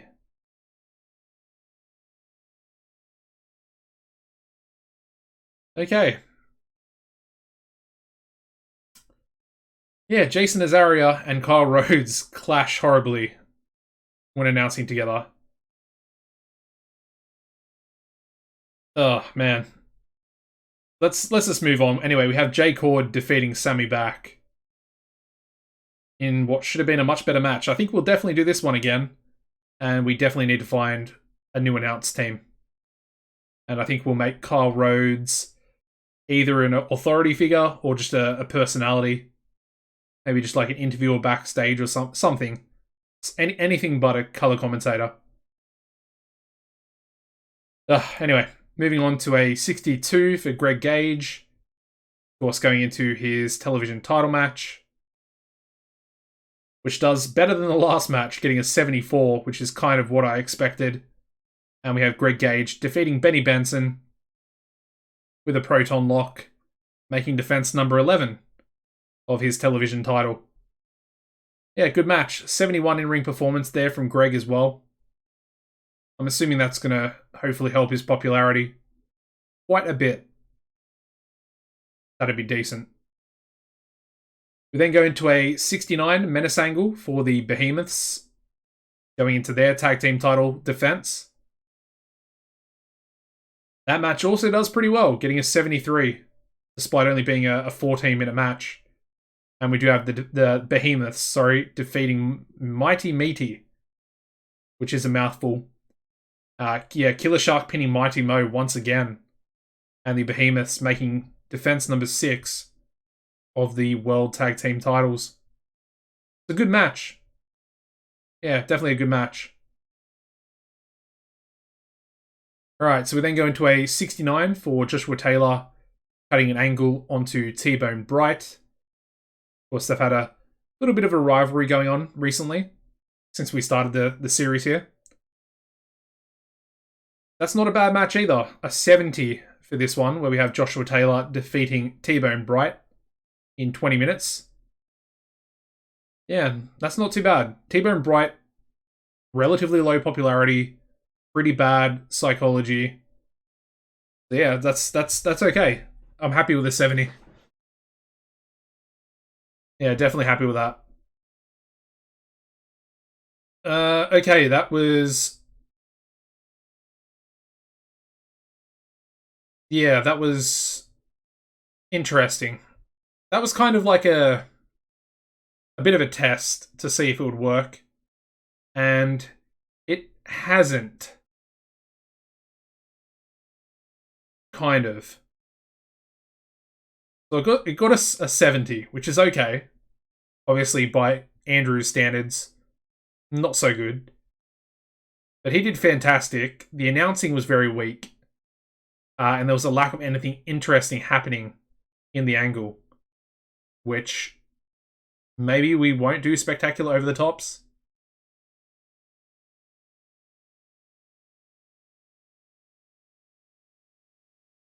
This one wasn't a freestyle. This was a spectacular over the top entrance, which I believe is rated on star quality from what I saw before. So I'm assuming it was probably too long, because I think I made it 5 minutes. Yeah, it was 5 minutes, so I'm assuming it was too long, which is my bad. Either way, still a 70, not too bad. And here we go. Please be a good main event. Please, come on. There we go. All right, I'm happy with that. 89 for our main event. Aaron Andrews defeating Wolf Hawkins in 25 minutes by pinfall with a flying body press. And we have Aaron Andrews making defense number 5 of the TCW World Heavyweight title. Yeah. I did know that it would be penalized, but I just kind of wanted to test if it was star quality as well. Because I know Overness, I know Menace as well. They both get penalized for being over 4 minutes. Just wanted to see if it would work for the star quality as well. And it does, so I guess we'll keep it a little bit lower next time. Either way, I'm pretty happy with that main event. Very happy. Hopefully it'll help both of them. I mean, Wolf actually outperformed. And the pay-per-view show rating, getting us an 85 there. Increasing our popularity in the 18 regions as well. Let's do a little speech. Let's just go for Aaron Andrews and Wolf. Who else was impressive?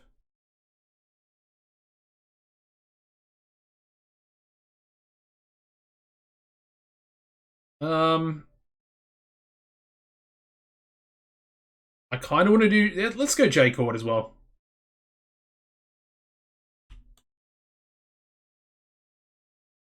And we'll just we'll praise all 3 of them. Yeah, I mean, it's kind of fitting. I mean, yeah, Greg and Jay. Yeah, Jay definitely for his angle. Although that match was not great. But yeah, I mean, for our first pay-per-view, I think an 85 is better than I thought I would probably do, if I'm being honest. So, yeah, happy. Alright, $7,000. So the pay-per-view viewing figures was shown last night, got 305,000 viewers. Obviously, 305,000 buys as well. Getting a pay-per-view buy rate of 0.61. And yeah, we made just under $1 million. Just under 1 mil, 975,000. So essentially, we would have actually made $1 million profit had I booked in the arena instead of doing generic venues for the first two TV shows. That's pretty cool. Definitely doing pretty well. Starting this series off. The popularity looks pretty similar there for Aaron Andrews. Let's check out Wolf as well. Yeah, he's still at 81s, but he did lose the match, so not really too worried about that. Let's also check out, where is he? Finley O'Faraday. Yeah, I don't think his popularity increased from that pay-per-view. Which, you know, it's okay. Yeah, it's okay. Let's check Greg as well. Because he was at 52. And now he's at 60. Okay, that's awesome. So he's gone up 10 points in the first month. Very nice. Yeah, very nice. I'm very, very happy about that, actually. I'm also happy about the profit. So we might be able to look into buying some things. Possibly, like, upgrading our dojo. If we go to training facilities. Of course, we've got the School of Pro Wrestling. And that, you know, it might be something we could upgrade. It's currently at 70% for the training level, and the facilities are at 40%.